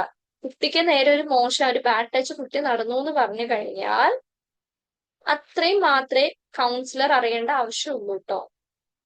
ബാഡ് ടച്ച് നടന്നു, അത് ആര് ചെയ്തു, എപ്പോ, എങ്ങനെ, ഏത് സമയത്ത്, എത്ര പ്രാവശ്യം, ഇത്രയും ഡീറ്റെയിൽ ആയിട്ട് നമ്മൾ ഫസ്റ്റ് സെഷനിൽ പോവുകയോ ചെയ്യേണ്ട ആവശ്യമില്ല. വേറെ ഒന്നും കൊണ്ടല്ല, അത്രയും ഡീറ്റെയിൽസ് ഒക്കെ നമ്മൾ കൊടുത്തു കഴിഞ്ഞാൽ ചിലപ്പോൾ കുട്ടി നമ്മളോട് പറയുന്ന ഇൻഫർമേഷൻസ് അക്യുറേറ്റ് ആവണമെന്ന് ഒരു നിർബന്ധവും ഇല്ല. കാരണം കുട്ടി മേ ബി ട്രോമറ്റൈസ്ഡ് ആയിട്ടുണ്ടാവാം. നമ്മൾ വീണ്ടും ഇത് ചോദിക്കുമ്പോൾ കുട്ടിക്ക് വീണ്ടും ട്രോമയാണ്. നമ്മൾ ഇതൊക്കെ ചോദിച്ചാലും വീണ്ടും പോലീസ് വരുന്ന സമയത്ത് ഇത് ചോദിക്കുന്നുണ്ടാവും. അത് കുട്ടിക്ക് വീണ്ടും ബുദ്ധിമുട്ടുണ്ടാക്കിയല്ലോ. അതുകൊണ്ട് ആസ് എ കൗൺസിലർ നമ്മുടെ ഡ്യൂട്ടി കുട്ടിക്ക് വേണ്ട ഇമോഷണൽ സപ്പോർട്ട് കൊടുക്കുക, കുട്ടിയുടെ സേഫ്റ്റി ഉറപ്പാക്കുക എന്നുള്ളതാണ്. ഭയങ്കര കുത്തി കുത്തി കുത്തി നിങ്ങൾ അത് ചോദിച്ചറിയേണ്ട, അതായത് നമ്മൾ ഇൻവെസ്റ്റിഗേറ്റ് ചെയ്യേണ്ട ഒരാവശ്യവുമില്ല. പോലീസ് ചോദിക്കും നിങ്ങൾ എന്തുകൊണ്ട് ചോദിച്ചില്ല, നിങ്ങൾക്ക് ഇത്ര ഇൻഫർമേഷനെ കിട്ടിയുള്ളോ എന്ന് ചോദിക്കുമ്പോൾ നമ്മൾ പറയാ ഉണ്ടായ ഒരു കാര്യം, നമ്മുടെ ആവശ്യമില്ലല്ലോ അത്. ഈ കുട്ടി പറഞ്ഞ ശരിയാണോ തെറ്റാണോ, എത്രയും എക്സ്ട്രീമിലേക്ക് അത് പോയിട്ടുണ്ട് എന്നുള്ളതല്ല, അന്വേഷിക്കലല്ല നമ്മുടെ ജോലി. കുട്ടി ഇത് അത്രയും ഇമോഷണലി തകർന്നിരിക്കുന്ന ഒരവസ്ഥയിലാണ് നമ്മളോട് പറയുന്നത്.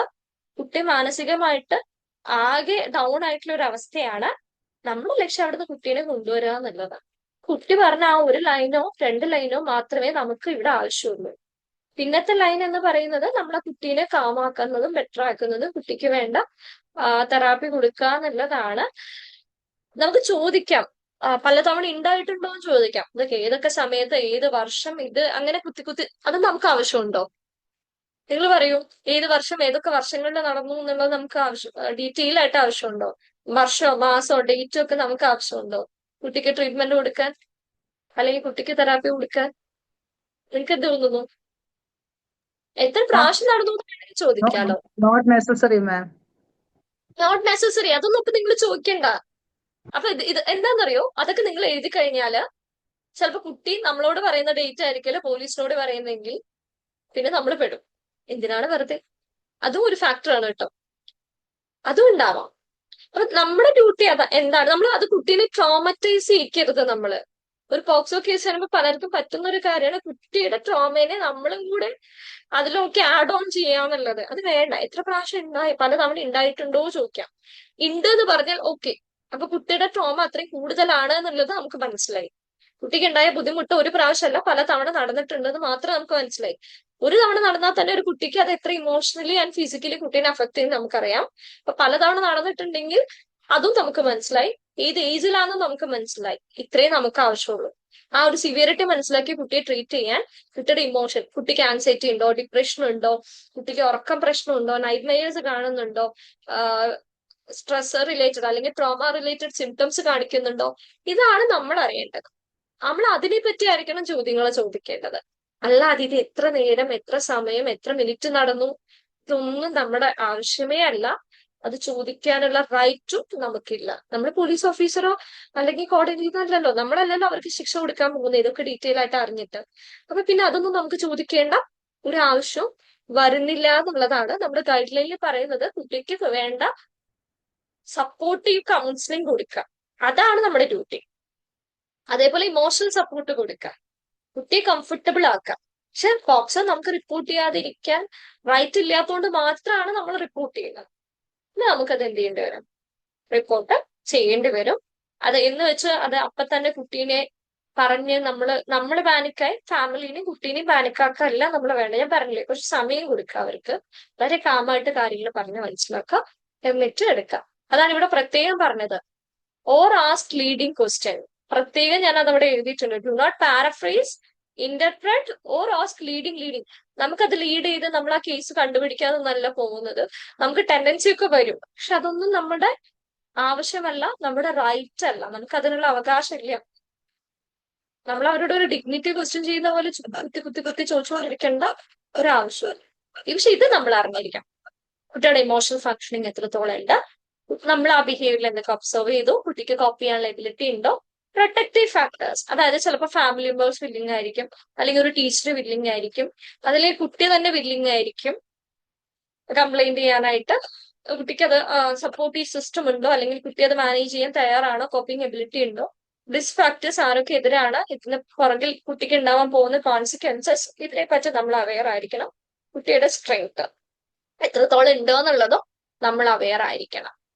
അപ്പൊ ഇവിടെ നമ്മൾ റാപ്പ് ഓഫ് കൊടുക്കാൻ ഞാൻ പറയില്ലേ, സപ്പോർട്ടീവ് കൗൺസിലിംഗ് വേണം, ഇമോഷണൽ വാലിഡേഷൻ വേണം, സൈക്കോ എഡ്യൂക്കേഷൻ, ഇമോഷൻ കൺട്രോൾ ചെയ്യാനുള്ള technique, safety planning, crisis intervention. എന്ന് വെച്ച് കഴിഞ്ഞാൽ ഞാൻ പറഞ്ഞല്ലോ, ഇപ്പോ കുട്ടിയുടെ അച്ഛൻ തന്നെയാണ് കുട്ടിയോട് ചെയ്യുന്നത് എന്നുണ്ടെങ്കിൽ, അല്ലെങ്കിൽ കുട്ടി സെക്ഷലി അബ്യൂസ് ചെയ്ത ഒരു വ്യക്തി കുട്ടിയുടെ കൂടെ ആ വീട്ടിൽ തന്നെ ഇന്ന് നൈറ്റ് ഉണ്ട്, കുട്ടി പകലായിരിക്കുമല്ലോ നമ്മുടെ അടുത്ത്, ഇന്ന് നൈറ്റ് അവിടെ ഉണ്ടെങ്കിൽ ഇറ്റ്സ് എ ക്രൈസിസ് സിറ്റുവേഷൻ ആണ്.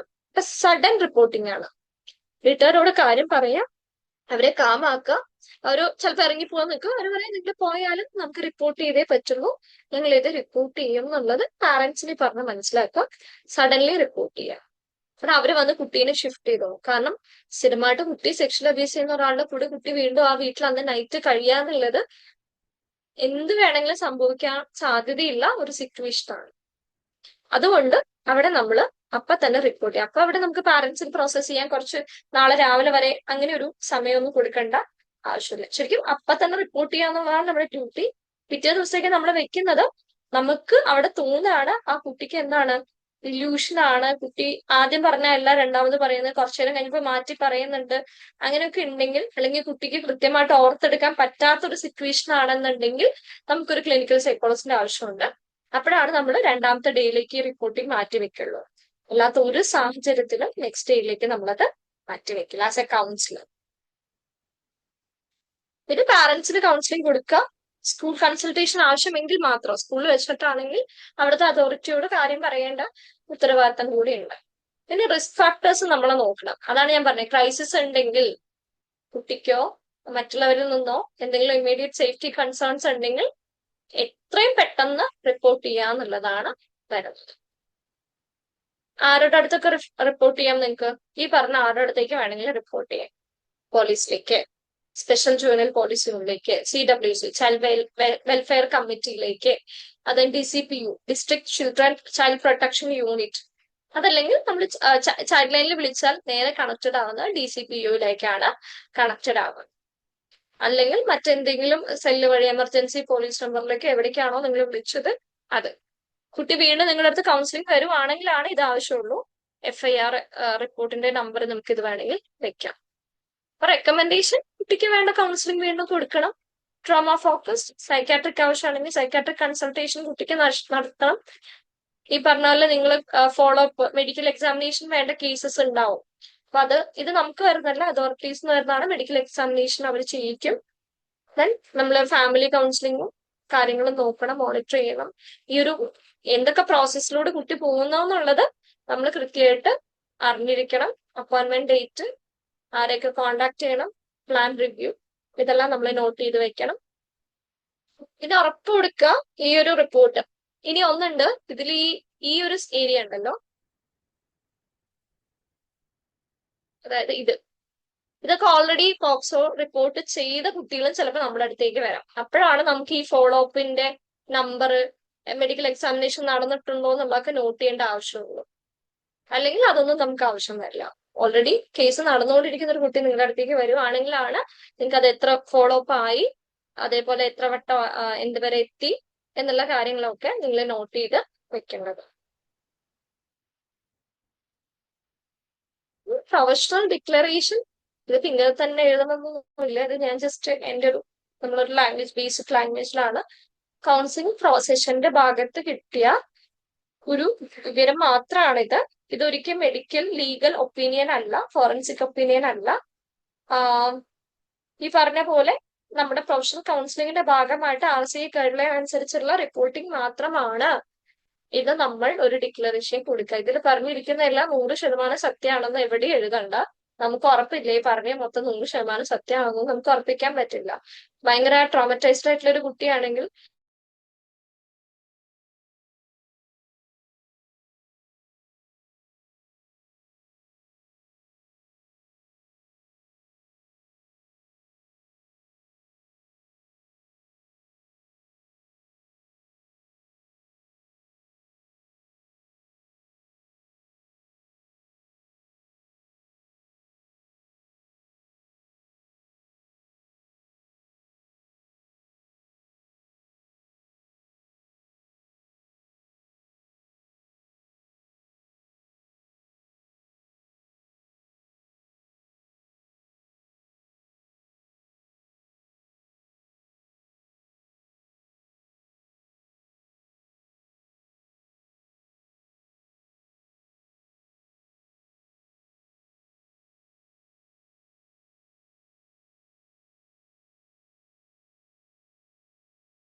സോറി കറണ്ട് പോയി, വൈഫൈ കട്ടായി.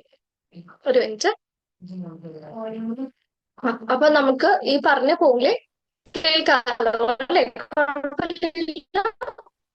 കുഴപ്പമില്ല.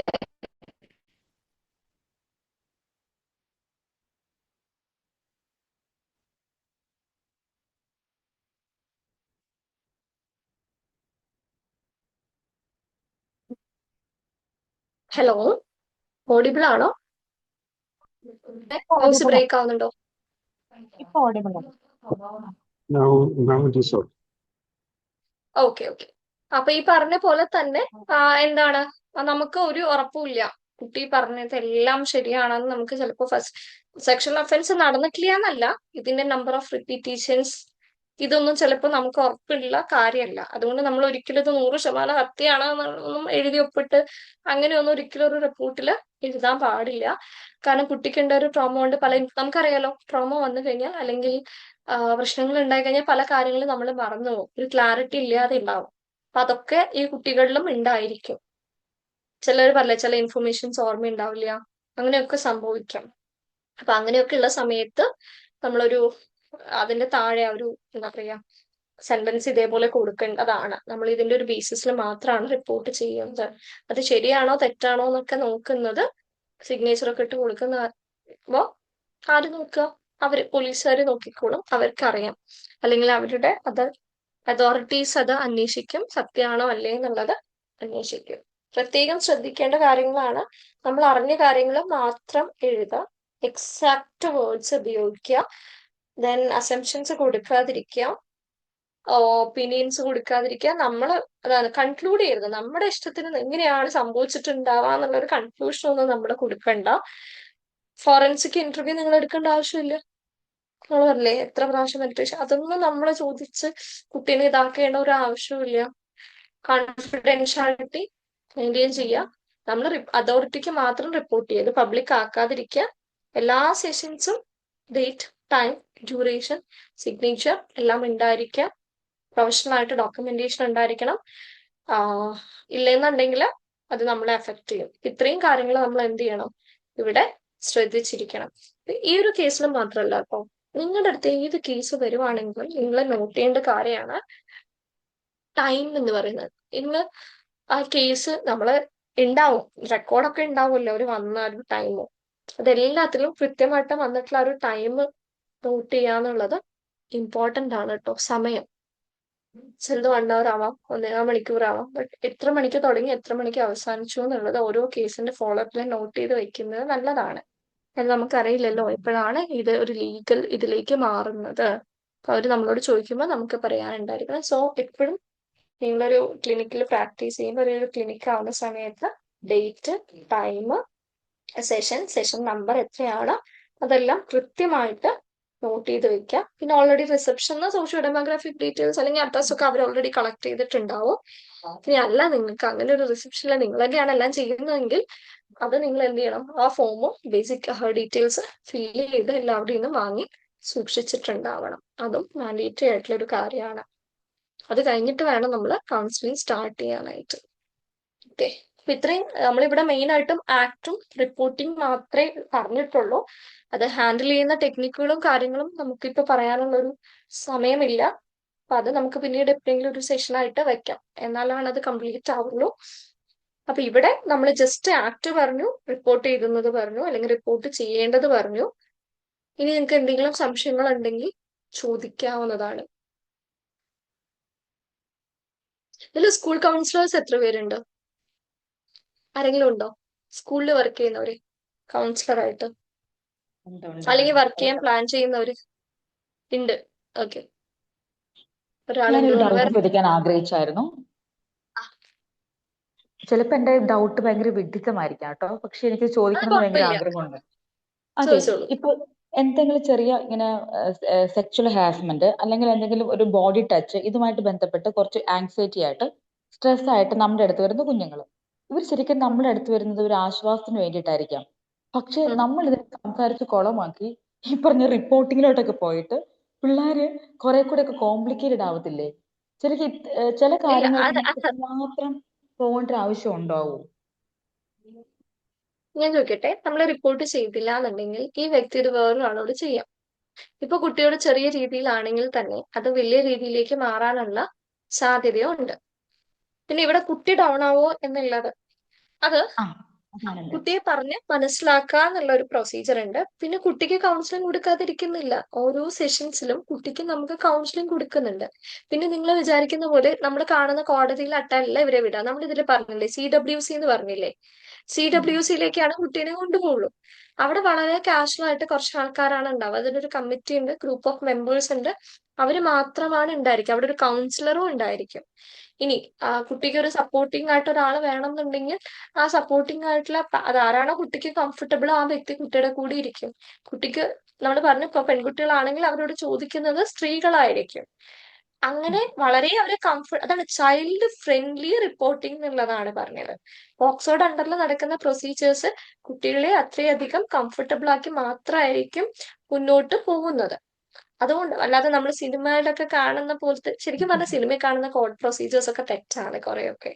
അതൊക്കെ കണ്ട് നമ്മളത് വലിയ സംഭവമായിട്ടാണ് കോടതിയിൽ വിചാരിച്ചത്. ഒരു തവണ ഞാൻ ഒരു കേസിന്റെ ആവശ്യത്തിനൊക്കെ കോടതി പോയിട്ടുള്ളതാണ്. അപ്പൊ നമുക്കറിയാം, ഓക്സ്ഫോർഡ് അല്ല, പക്ഷെ അപ്പൊ നമുക്കറിയാം പ്രൊസീജിയർ ഇങ്ങനെ നമ്മൾ കാണുന്ന പോലെ രണ്ട് കൂട്ടിൽ കയറി നിന്ന് അതൊക്കെ വേറെ സിവിയർ ഇഷ്യൂസ്. പക്ഷെ കുട്ടികളെ ഒന്നും നമ്മൾ അങ്ങനെ നിർത്തില്ല, അങ്ങനെ കൊണ്ടുപോവുകയില്ല. കോടതിയിലേക്ക് അല്ല നമ്മൾ കൊണ്ടുപോകുന്നത്. സാധാരണ ഒരു ഹാള് പോലെയുള്ള ഒരു സെറ്റിങ്ങിലേക്ക് മൂന്നാല് പേര് ഇരിക്കുന്നിടത്തേക്ക് കുട്ടിക്ക് കംഫർട്ടബിൾ ആയിട്ടുള്ള ഒരാളുടെ കൂടെ മാത്രമാണ് കുട്ടി പോയിട്ട് സംസാരിക്കുന്നത്. നമ്മളോട് കുട്ടി എന്ത് സംസാരിച്ചോ അതേ കംഫർട്ടിലായിരിക്കും അവിടെ ഇരിക്കുന്ന ആളുകളും കുട്ടിയോട് കാര്യങ്ങൾ ചോദിച്ചല്ലാതെ. അതേപോലെ പോലീസുകാർ മൊഴി എടുക്കുന്നത് ഒരിക്കലും പോലീസ് യൂണിഫോമിലല്ല, ഒരു മഫ്തിയിലാണ് എടുക്കുക. അപ്പൊ ഇങ്ങനെയൊക്കെ വരുന്നതുകൊണ്ട് തന്നെ കുട്ടീനെ ഭയങ്കര പേടിപ്പെടുത്തുന്ന രീതിയിലുള്ള ഒരു കാര്യങ്ങളും ഈ പ്രൊസീജിയറിൽ വരുന്നില്ല. മനസ്സിലായോ?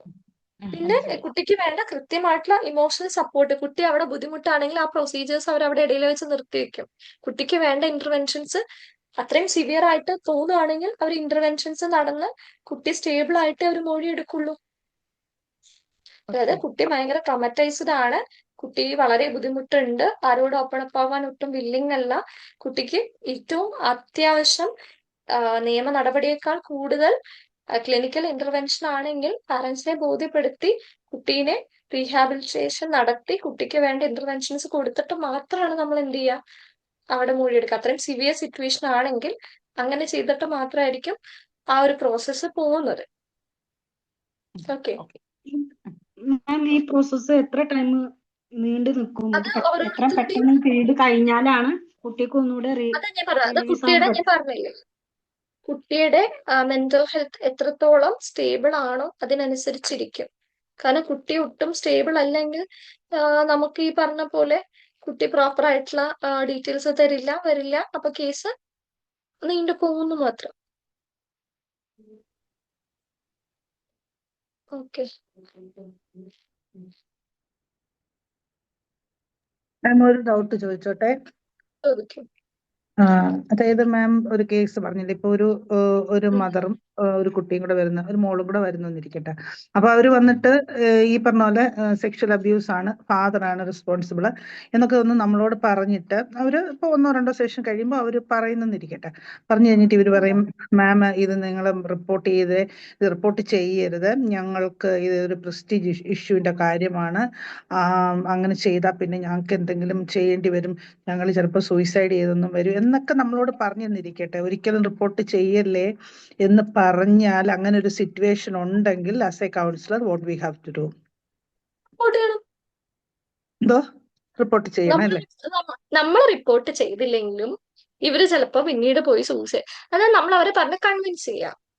നമ്മൾ അവരോട് പറയാ, നിങ്ങള് ഈ ഒരു പ്രൊസീജിയറിന്റെ പുറകെ ഇവര് പോയിട്ട് ആത്മഹത്യ ചെയ്യുന്നൊക്കെ നമ്മൾ റിപ്പോർട്ട് ചെയ്യാതിരിക്കാൻ വേണ്ടി ആ ഒരു ഇമോഷന് പുറത്ത് നടക്കുന്നതായിരിക്കും. അത് ചെയ്യാതിരിക്കാം, അത് വേറൊരു സൈഡ്. പക്ഷെ റിപ്പോർട്ട് ചെയ്തില്ല എന്നുണ്ടെങ്കിൽ ഈ കുട്ടി വീണ്ടും വീണ്ടും ഇത് അനുഭവിക്കില്ലേ? നിങ്ങളത് ആലോചിച്ചു, നിങ്ങൾ റിപ്പോർട്ട് ചെയ്തില്ല, ആ കുട്ടിയുടെ അച്ഛനാണ്, ഡെയിലി വീട്ടിലുണ്ട്, ഇത് റിപ്പീറ്റഡ് ആയിട്ട് നടന്നു കഴിഞ്ഞാൽ ആ കുട്ടി ജീവിച്ചിരിക്കും നിങ്ങൾക്ക് തോന്നുന്നുണ്ടോ? അപ്പൊ പിന്നെന്താണ്? അത് ആ പാരന്റിനോട് ചോദിക്കാമല്ലോ, കുട്ടി ഇത് വീണ്ടും അനുഭവിക്കുമ്പോൾ ഉണ്ടാവുന്ന ബുദ്ധിമുട്ടുകളെ പാരന്റ്സിനെ പറഞ്ഞ് നമ്മൾ കൺവിൻസ് ചെയ്യാന്നുള്ളതാണ്.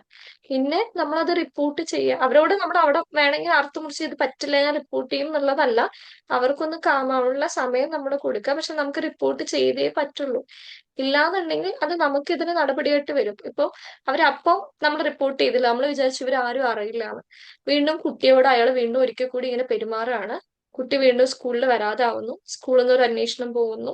അതല്ലെങ്കിൽ കുട്ടിയുടെ പ്രശ്നങ്ങൾ കൂടിയപ്പോ അവര് ഹോസ്പിറ്റലിലോ മറ്റൊരു സൈക്കോളജിസ്റ്റിനെ കാണിക്കുന്നു, അവര് റിപ്പോർട്ട് ചെയ്യും. അപ്പൊ നിങ്ങൾക്ക് ഇത് മുന്നേ കൗൺസിലിംഗ് പോയിണ്ടായിരുന്നു ഈ കുട്ടി, എന്നിട്ട് ഇത്രയും നാൾ കഴിഞ്ഞിട്ടും അവിടുന്ന് ഒരു റിപ്പോർട്ട് വന്നിട്ടില്ല പറഞ്ഞാൽ നിങ്ങൾക്കെതിരെയാണ് കേസ് വരുന്നത്.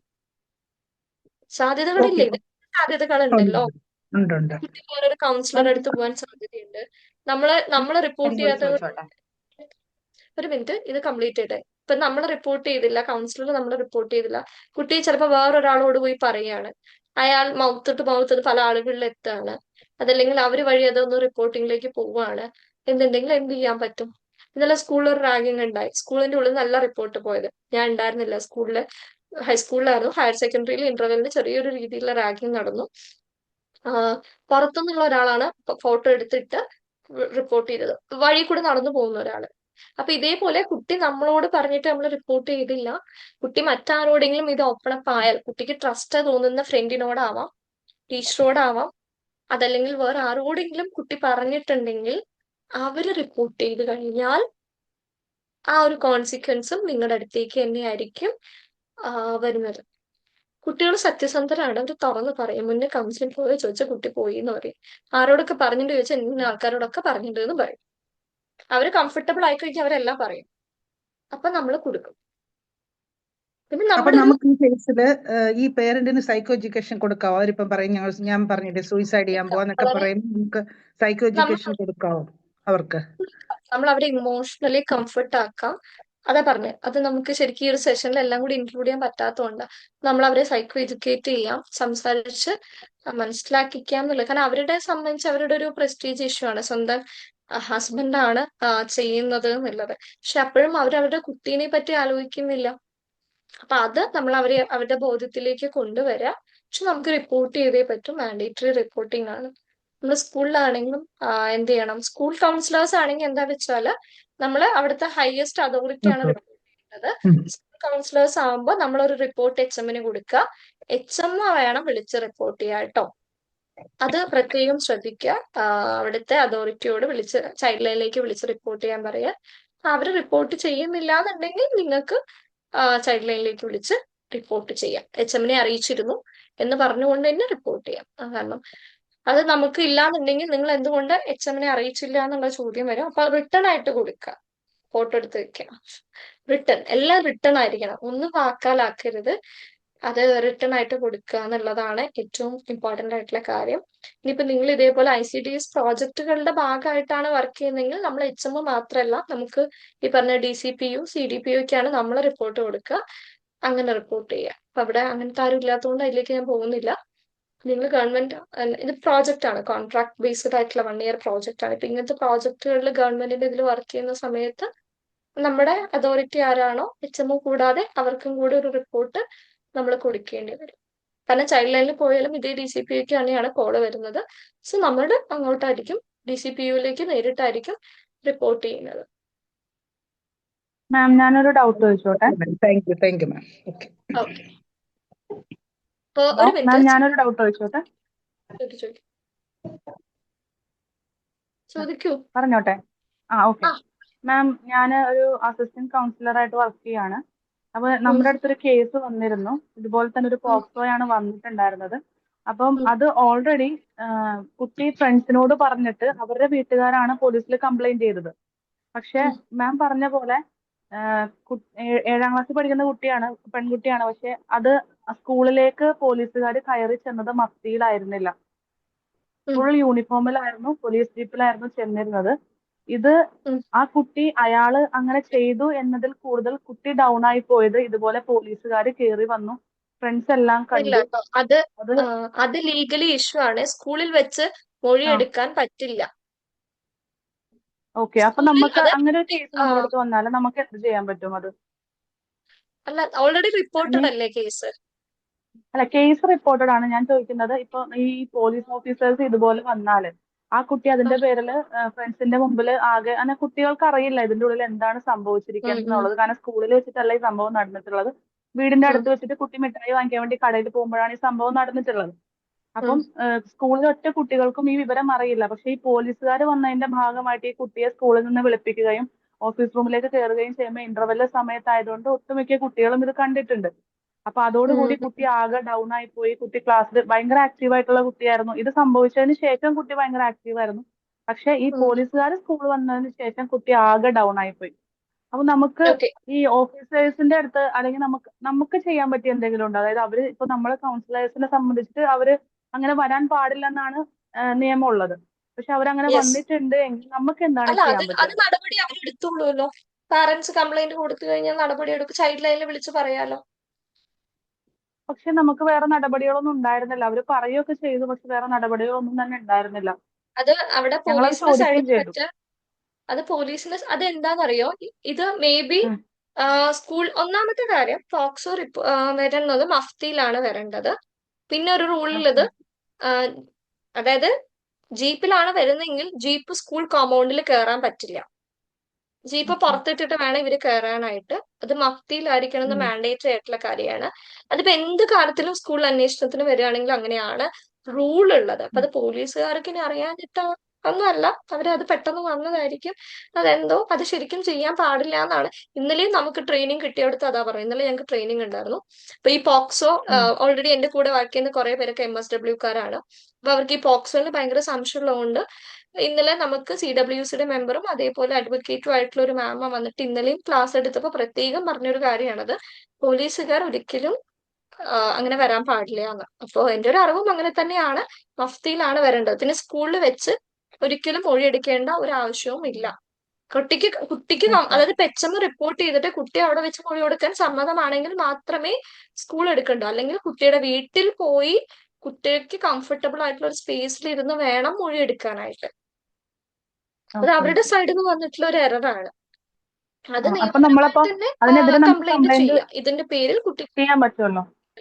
അപ്പൊ ആസ് എ കൗൺസിലർ നമ്മളല്ല, സൈക്കോളജിസ്റ്റ് പാരന്റ്സ് നമുക്കത് ആണ് ചെയ്യാൻ കംപ്ലൈന്റ്. പറ്റുമോ? പാരന്റ്സ് ആണ് ചെയ്യേണ്ടത് അല്ലേ? Okay ma'am, thank U. Authority, കുട്ടിയുടെ അതോറിറ്റി ആരാണ്? അവര്. ഓക്കെ പിന്നെ താങ്ക് മാം ആസ് കൗൺസിലർ നമ്മൾ ഞാൻ ചെയ്യേണ്ടത് കുട്ടിക്ക് വേണ്ട ഇമോഷണൽ സപ്പോർട്ട് കൊടുക്കുക.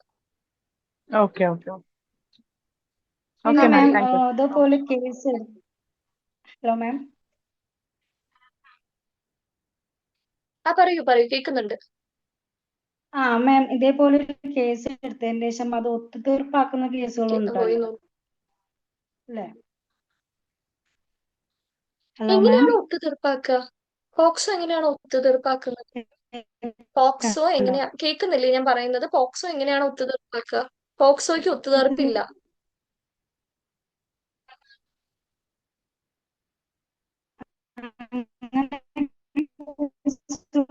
കേട്ടിട്ടുണ്ട് അങ്ങനെ. എനിക്ക് ബ്രേക്കായി.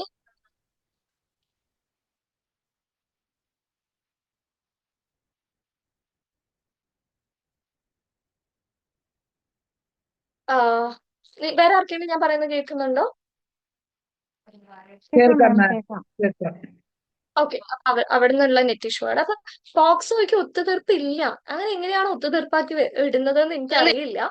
ആക്ച്വലി നിയമപ്രകാരം പോക്സോയ്ക്ക് ഒത്തുതീർപ്പില്ല. അത് ഏത് ഫാമിലി മെമ്പർ ആണെങ്കിലും എന്താണെങ്കിലും വീട്ടുകാർക്ക് പരാതി ഇല്ലെങ്കിലും അതൊക്കെ അവിടെ എന്തായിട്ട് വരും? കേസായിട്ട് തന്നെയാണ് വരിക. പോക്സോയ്ക്ക് നിയമപ്രകാരം ഒത്തുതീർപ്പില്ല എന്നുള്ളതാണ് റിയാലിറ്റി. പിന്നെ അത് എന്തെങ്കിലുമൊക്കെ ചെയ്തിട്ടുണ്ടെങ്കിൽ അതിനെപ്പറ്റി എനിക്കറിയില്ല. പക്ഷെ നിയമപ്രകാരം പോക്സോയ്ക്ക് ഒത്തുതീർപ്പ് എന്ന് പറയുന്നത് നമ്മൾ അടിപിടി കേസൊന്നും അല്ലല്ലോ ഒത്തുതീർപ്പാക്കി വിടാനായിട്ട്. അത് ഈ നിയമം വന്നതേ അതുകൊണ്ടാണ്. ഈ ഒത്തുതീർപ്പുകൾ കാരണം കുട്ടികൾക്കെതിരെയുള്ള സെക്ഷൽ ഒഫൻസസ് കൂടിയിട്ടാണ് 2012 ഇങ്ങനെ ഒരു നിയമം പോലും ഇത്രയും ശക്തമാക്കി കുട്ടികൾക്ക് വേണ്ടി കൊണ്ടുവന്നിട്ടുള്ളത്. അപ്പൊ അങ്ങനെ ഒരു കേസിൽ ഒരു തരത്തിലുള്ള ഒത്തുതീർപ്പും വരുന്നില്ല എന്നുള്ളതാണ്. എവിടുന്നും അത് ഒത്തുതീർപ്പാക്കി വിടാനുള്ള റൈറ്റ് ആർക്കും ഇല്ല. അത് വേണമെന്നുണ്ടെങ്കിൽ നിങ്ങൾക്ക് നിങ്ങളാണ് റിപ്പോർട്ട് ചെയ്തതെങ്കിൽ റിപ്പോർട്ട് ചെയ്ത ആൾക്ക് ചോദിക്കാം, റിട്ടേൺ ആയിട്ട് ചോദിക്കാം. ഇങ്ങനൊരു കേസ് ഞാൻ റിപ്പോർട്ട് ചെയ്തിട്ടുണ്ടായിരുന്നു, ഇന്നതിന്റെ അപ്ഡേറ്റ്സ് എന്തായി എന്നുള്ളത് അവർക്ക് എവിടെയാണോ നിങ്ങൾ കംപ്ലൈന്റ് ചെയ്തത് അവരെ വിളിച്ച് മെയിൽ അയച്ച് അന്വേഷിക്കാനുള്ള റൈറ്റ് നിങ്ങൾക്കുണ്ട്. നിങ്ങളാണ് റിപ്പോർട്ട് ചെയ്തതെങ്കിൽ അതിന് എന്താണ് കൃത്യമായിട്ടുള്ള വിശദീകരണം തരേണ്ടി വരും. ഓക്കെ. പിന്നെ ഇവിടെ ചാറ്റിൽ ചോദിച്ച പോലെ വെർബലി ആണെങ്കിൽ അത് സെക്ഷൽ ഹറാസ്മെന്റ് ആണല്ലോ. സെക്ഷൽ ഹറാസ്മെന്റും റിപ്പോർട്ട് ചെയ്യേണ്ട കേസാണ്. ഫോൺ വീഡിയോ കാണിച്ചു കൊടുക്കുന്നതായാലും ഫോട്ടോസ് അയക്കുന്നതാണെങ്കിൽ സെക്ഷൽ അല്ലെങ്കിൽ ലൈംഗിക ചൊവ്വയുള്ള വാക്കുകൾ സംസാരിക്കുന്നതിനാണെങ്കിൽ അത് പറഞ്ഞ കളിയാക്കി കുട്ടികളെ ഒന്നിച്ച് ഹരാസ് ചെയ്യുന്നത്, ഇതെല്ലാം പോക്സോയുടെ അണ്ടറിൽ വരിക. ഒന്നും വേണ്ട, 18 വയസ്സിന് താഴെയുള്ള കുട്ടികളെ കെട്ടിപ്പിടിച്ച് കിസ് ചെയ്ത് അതൊരു പാരന്റ് കൊണ്ട് കംപ്ലൈന്റ് കൊടുത്താലും ആൺകുട്ടികൾക്കെതിരെ അത് കേസായിട്ട് വരും. അത്രയും സ്ട്രോങ് ആണ് പോക്സോ. അവിടെ ഒത്തുതീർപ്പില്ല. അവിടെ പെൺകുട്ടിയുടെ കൺസെന്റ് ഉണ്ട് എന്ന് പറഞ്ഞിട്ടൊന്നും കാര്യമില്ല. അപ്പൊ ഇത് നിങ്ങൾ സ്കൂൾ കൗൺസിലേഴ്സ് പ്രത്യേകം എന്ത് ചെയ്യേണ്ടതാണ്? സ്കൂളിൽ നിങ്ങളാണെങ്കിൽ ഇത് ആൺകുട്ടികളെ കേൾക്കെ തന്നെ പറഞ്ഞു കൊടുക്കേണ്ടതാണ്. ഇന്നത്തെ ഒരു, അതായത് നമ്മൾ തെറ്റായിട്ടല്ല, അതായത് നിങ്ങൾ ചെയ്ത തെറ്റാണ്, ഈ പ്രായത്തിൽ ഇതൊന്നും ചെയ്യാൻ പാടില്ല എന്നൊന്നും പറഞ്ഞ് അവർ അംഗീകരിക്കില്ല. അതെന്നത് ഈ പ്രായത്തിൽ അഡോളസെന്റ് ആകുമ്പോൾ ഹോർമോണൽ ഇഷ്യൂസ്, വ്യത്യാസങ്ങള്, കാര്യങ്ങള്, അതുകൊണ്ടൊക്കെ അവർക്ക് സെക്ഷൽ ഫീലിങ്സും കാര്യങ്ങളും എല്ലാം ഉണ്ടാവും. ഇതൊക്കെ സ്ഥിരമായിട്ട് പല സ്കൂളുകളിലും സംഭവിച്ചുകൊണ്ടിരിക്കുന്ന കാര്യങ്ങളാണ്. പക്ഷെ നമ്മുടെ ശ്രദ്ധയിൽ പെട്ടാൽ നമ്മൾക്കത് റിപ്പോർട്ട് ചെയ്യാതെ ഒരു റൈറ്റ് ഉണ്ടാവില്ല എന്നുള്ളത് അവരെ റിമൈൻഡ് ചെയ്യുന്ന വെച്ചാൽ കണ്ടുടനെ ചാടിക്കറി റിപ്പോർട്ട് ചെയ്യുക എന്നുള്ളതല്ല. ഇപ്പൊ സ്കൂളുകളിലൊക്കെ നടക്കുന്ന എന്താ വെച്ചാൽ ഒരു വട്ടം കണ്ടു കഴിഞ്ഞാൽ വാൺ ചെയ്യും. വാണിംഗ് നടന്നിട്ട് രണ്ടാമത് സംഭവിച്ചാലാണ് റിപ്പോർട്ട് പോവുക ഇങ്ങനെയുണ്ട് എന്നുള്ളത്. കാരണം ആ ഒരു നിയമത്തിന്റെ വശങ്ങൾ കുട്ടിക്ക് പറഞ്ഞു കൊടുക്കുക എന്നുള്ളത് വളരെ ഇമ്പോർട്ടന്റ് ആണ്. അപ്പൊ നിങ്ങൾ സ്കൂളുകളിൽ എപ്പോഴും POCSO awareness, POCSO act awareness ഇതൊക്കെ കൊടുക്കണം. നിങ്ങൾ വിചാരിക്കുന്നത് എത്രയോ കേസുകളാണ് സ്കൂളുകളിൽ നിന്ന് പോക്സോ റിപ്പോർട്ട് ചെയ്യുന്നത്. അത്രയും സ്ട്രിക്റ്റ് ആണ്. ഈ ചെറിയ കാര്യത്തിന് വരെ ആ ഒരു സ്ട്രിക്റ്റ് ആയിട്ടുള്ള നിയമം ഉണ്ടായിട്ട് ഈ ഒത്തുതീർപ്പാക്കുക എന്ന് പറഞ്ഞത് എനിക്കറിയില്ല. പോലീസുകാർക്കിടയിൽ പലപ്പോഴും പോലീസുകാരും വീട്ടുകാരൊക്കെ തമ്മിലൊക്കെ നടക്കുന്നുണ്ടാവും ഒത്തുതീർപ്പാക്കി വിടുന്നൊക്കെ. ഫാമിലിയുടെ ഈ പറഞ്ഞ ഫാമിലി റെപ്യൂട്ടേഷൻ, സ്കൂൾ റെപ്യൂട്ടേഷൻ, ഇങ്ങനത്തെ സംഭവങ്ങൾ കൊണ്ട്. പക്ഷെ അത് നിയമപരമായിട്ട് തെറ്റാണ് എന്നുള്ളതാണ് എനിക്ക് പറയാനുള്ളത്. ഓക്കെ, വേറെ എന്തെങ്കിലും ഡൗട്ട് ഉണ്ടോ? 10 മിനിറ്റും കൂടി ഉണ്ട്. 8:30 എനിക്ക് ക്ലാസ് ഉണ്ട്. അപ്പൊ എന്തെങ്കിലും ഉണ്ടെങ്കിൽ ചോദിച്ചോളൂ. എനിക്കറിയാം പോക്സ് ഒരു 1 അവർ കൊണ്ടൊന്നും സംശയങ്ങൾ തീരില്ല. അപ്പൊ എന്തായാലും പോക്സോയുടെ റിപ്പോർട്ടിങ്ങും ആക്ടും മാത്രം അറിഞ്ഞിരിക്കുകയാണ്. അതുകൊണ്ടാണ് ഞാൻ പറഞ്ഞത് ഇതിന്റെ കൂടെയുള്ള ഒരു PDF കൂടി ഞാൻ ഷെയർ ചെയ്യാം. നമ്മുടെ കൃത്യമായിട്ടുള്ള പോക്സോ ആക്ടിന്റെ PDF തന്നെ നിങ്ങൾക്ക് ഷെയർ ചെയ്യാം. നിങ്ങൾ അതൊന്ന് ഡീറ്റെയിൽ ആയിട്ട് വായിക്കുക, നന്നായിട്ട് വായിച്ച് മനസ്സിലാക്കാനായിട്ട് ശ്രമിക്കുക. നമുക്ക് വേണമെങ്കിൽ കുട്ടി മൊഴി മാറ്റിയാൽ ഒത്തുതീർപ്പാവും. അതൊരു റിയാലിറ്റിയാണ്. കുട്ടി പറയാണ് എനിക്കെതിരെ അങ്ങനെ ഒന്നും നടന്നിട്ടില്ല എന്ന് പറഞ്ഞു കഴിഞ്ഞാൽ കേസ് ഒത്തുതീർപ്പാവില്ല, കേസ് ക്ലോസ് ആവും. അതിന് ഒത്തുതീർപ്പ് എന്ന് പറയാൻ പറ്റില്ല. കുട്ടി മൊഴി മാറ്റിയാൽ കുട്ടി മൊഴി മാറ്റും. പലപ്പോഴും ഇപ്പൊ ചിലപ്പോ നമുക്കുള്ളൊരു കാര്യം നമ്മൾ ഇത്രയും കാര്യമായിട്ട് റിപ്പോർട്ട് ചെയ്തിട്ട് കുട്ടി അവിടെ പോയി മൊഴി മാറ്റി പറയുന്ന സന്ദർഭമുണ്ട്. അതിൽ നമുക്കൊന്നും ചെയ്യാനില്ല. എന്ന് വെച്ചാൽ നമുക്കെതിരെ അതിന് പേരില്ല നിങ്ങൾ തെറ്റായിട്ടുള്ള മൊഴി തന്നു അല്ല റിപ്പോർട്ട് തന്നു എന്നൊന്നും നമുക്കെതിരെ കേസൊന്നും വരില്ല. അത് എല്ലാവർക്കും അറിയാവുന്ന ഒരു കേസാണ്. ചിലപ്പോ മേ ബി അവിടെ പോകുന്ന സമയത്ത് കുട്ടിയുടെ മനസ്സ് മാറാം. ഇതൊരു കാര്യം എന്താ പറയാ പിൻവലിക്കണമെന്ന് തോന്നാം, ഇങ്ങനെയൊന്നും ഉണ്ടായിട്ടില്ല എന്ന് പറയാം. അത് ചിലപ്പോ പേടി കൊണ്ടായിരിക്കാം, അല്ലെങ്കിൽ മറ്റെന്തെങ്കിലും ഇമോഷണൽ ഡൗൺ ആവുന്ന കൊണ്ടായിരിക്കാം. കുട്ടി അത് മൊഴി മാറ്റി പറയും.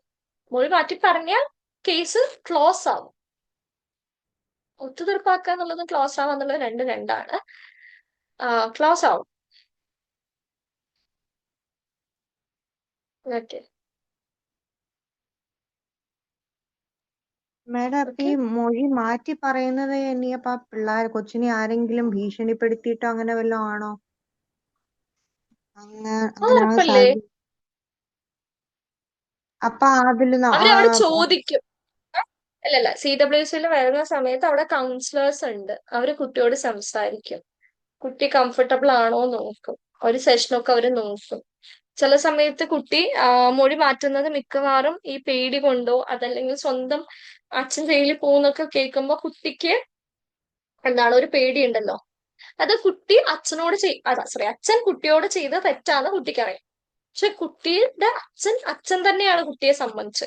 പക്ഷെ അത് അങ്ങനെയല്ല എന്ന് എന്താ പറയാ അതിന്റെ ഒരു സിവിയാരിറ്റി കുട്ടിക്ക് മനസ്സിലാക്കി കൊടുക്കുന്നതിന് കൗൺസിലിങ്ങിന് വലിയൊരു ഇമ്പോർട്ടൻസ് ഉണ്ട്. പക്ഷെ അത് മനസ്സിലാക്കി കൊടുക്കാൻ കഴിഞ്ഞില്ലെങ്കിൽ കുട്ടി ഉറപ്പായിട്ടും മൊഴി മാറ്റും.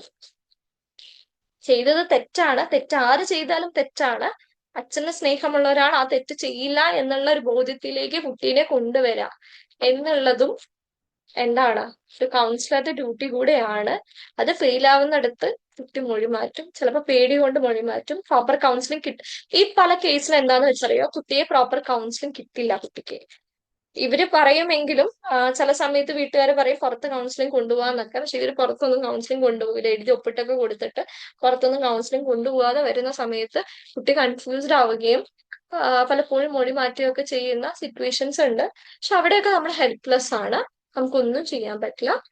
പക്ഷെ നമ്മൾ പരമാവധി കുട്ടിക്ക് വേണ്ട ഇമോഷണൽ സപ്പോർട്ടും ലീഗൽ ഐഡിയാസും കാര്യങ്ങളും ഒക്കെ പറഞ്ഞു വരാം. പിന്നെ ഇതിൽ ഏറ്റവും വലിയ പ്രശ്നം മെഡിക്കൽ എക്സാമിനേഷൻ വരുമ്പോഴാണ്.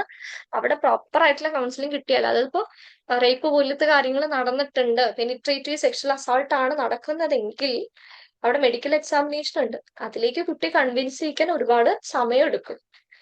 കാരണം കുട്ടിക്ക് പേടിയുണ്ടാവുമല്ലോ, hospital setting medically vagina exam ചെയ്യണമെന്ന് പറയുമ്പോൾ ചെറിയ കുട്ടികളാണ്, അവർ അവെയർ ആയിരിക്കില്ല. അപ്പൊ അതൊക്കെ കുട്ടിയിലേക്ക് എത്തിക്കാന്നുള്ള ഒരു പ്രോസസ് ഒക്കെ ഉണ്ട്, അതിന് സമയം എടുക്കും. കുട്ടി അത്രയും കംഫർട്ടബിൾ ആകുമ്പോൾ മാത്രമേ അത് ചെയ്യുള്ളൂ. അങ്ങനത്തെ സെക്ഷൽ അസോൾട്ടിലും ഹറാസ്മെന്റിലും ഒന്നും അത് വേണ്ടി വരില്ല. പക്ഷെ പെനിട്രേറ്റീവ് സെക്സ് വരുമ്പോൾ അത് ഉറപ്പായും വേണ്ടി വരുമല്ലോ, അതുണ്ടാവും. അതിന് സമയം എടുക്കും. അതിനൊക്കെ നിങ്ങൾ പേടിക്കേണ്ട ആവശ്യം, അതെല്ലാം നിങ്ങൾ അല്ല ചെയ്യാൻ പോകുന്നത്. നിങ്ങൾ റിപ്പോർട്ട് ചെയ്ത് കഴിഞ്ഞാൽ വലിയൊരു ടീമുണ്ട് ഇതിന്റെ പുറകിലെ. വല്ല DCPO ഉണ്ട്, CWC ഉണ്ട്, പോലീസ് ഉണ്ട്, അവിടെയുള്ള കൗൺസിലേഴ്സ് ഉണ്ട്, സ്പെഷ്യൽ ജുവനൈൽ പോലീസ് ഉണ്ട്. ഇങ്ങനെയുള്ള അവരാണ് ഇതൊക്കെ ഹാൻഡിൽ ചെയ്യുന്നത്. അല്ലാതെ നിങ്ങൾ അതാലോചിച്ച് നിങ്ങൾ വരീഡ് ആവണ്ട. അത് ഒരു നിങ്ങളുടെ സംശയം. അടുത്ത് വന്ന കുട്ടിയുടെ കാര്യങ്ങൾ മനസ്സിലാക്കി റിപ്പോർട്ട് ചെയ്യാൻ യെസ്. ഒരു സംശയമുണ്ട്. ഈ കുട്ടി ബാക്കി ഇത് പ്രൊസീജിയേഴ്സ് ഒക്കെ അവർ ചെയ്യും. ആ, കുട്ടി സംഭവം നടന്ന സമയത്തൊന്നും പറഞ്ഞില്ല. അത് കഴിഞ്ഞ് കുട്ടി ഒരു 1-2 വർഷം കഴിഞ്ഞിട്ട് 18 വയസ്സൊക്കെ കഴിഞ്ഞിട്ടാണ് ഈ കാര്യം പറയുന്നതെങ്കിലോ?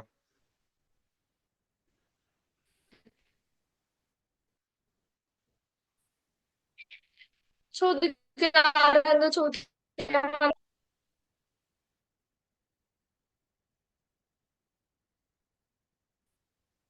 ആ,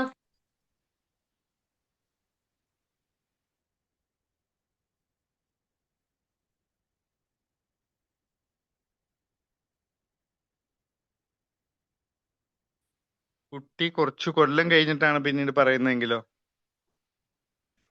കേക്കാവോ?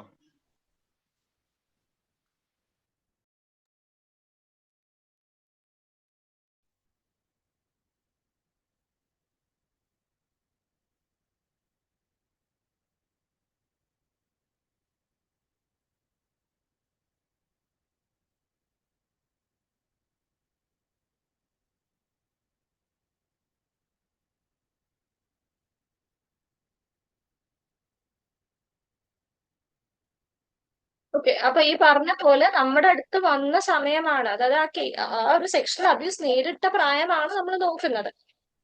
പിന്നത്തെ കാര്യം, ഈ പറഞ്ഞ പോലെ തന്നെ നമ്മുടെ അടുത്ത് വരുമ്പോ ചിലപ്പോ കുട്ടിക്ക് ഒരു 5 വയസ്സുള്ള ഇപ്പൊ നടന്ന കാര്യമായിരിക്കും 12 വയസ്സാകുമ്പോഴായിരിക്കും നമ്മളോട് റിപ്പോർട്ട് ചെയ്യുന്നത്. എന്നാലും നമ്മൾ അത് എന്ത് ചെയ്യണം, അറിയിക്കുക എന്നുള്ളത് ഇമ്പോർട്ടന്റ് ആണ്. എത്ര വർഷം, ഇന്ന വർഷം മുന്നേ നടന്നതായി കുട്ടി സൂചിപ്പിച്ചു എന്നുള്ള രീതിയിൽ നിങ്ങൾ അറിയിക്കുക. പിന്നെ 18 വയസ്സായി എന്നുണ്ടെങ്കിൽ കുട്ടിക്ക് അന്നേരം പാരന്റ്സിന്റെ കൺസെന്റ് ആവശ്യമില്ല. തെളിവൊന്നും ഉണ്ടാവില്ലല്ലോ. ആര് പറഞ്ഞു? പെനിട്രേറ്റീവ് സെക്സ് ഉണ്ടെങ്കിൽ അവിടെ തെളിവുണ്ടാവും. അതിന്റെ വിത്തൊക്കെ ഉണ്ട്, വജൈനയുടെ വിത്ത്, അവിടെ ഉണ്ടായ ടിയർ, അതിന്റെ ആംഗിള് എത്ര, അതായത് പെനിട്രേറ്റീവ് സെക്സ് നടന്നിട്ടുണ്ടെങ്കിൽ അതിന്റെ അവിടെ എക്സാക്ട്ലി എന്തുണ്ട്, മെഡിക്കൽ എക്സാമിൻ ചെയ്താല് അറിയാനായിട്ട് പറ്റും. പെനിട്രേറ്റീവ് സെക്സ് ആണെങ്കിൽ ഉറപ്പായിട്ട് അവിടെ തെളിവ് കിട്ടും, എത്ര വർഷം കഴിഞ്ഞാലും കിട്ടും.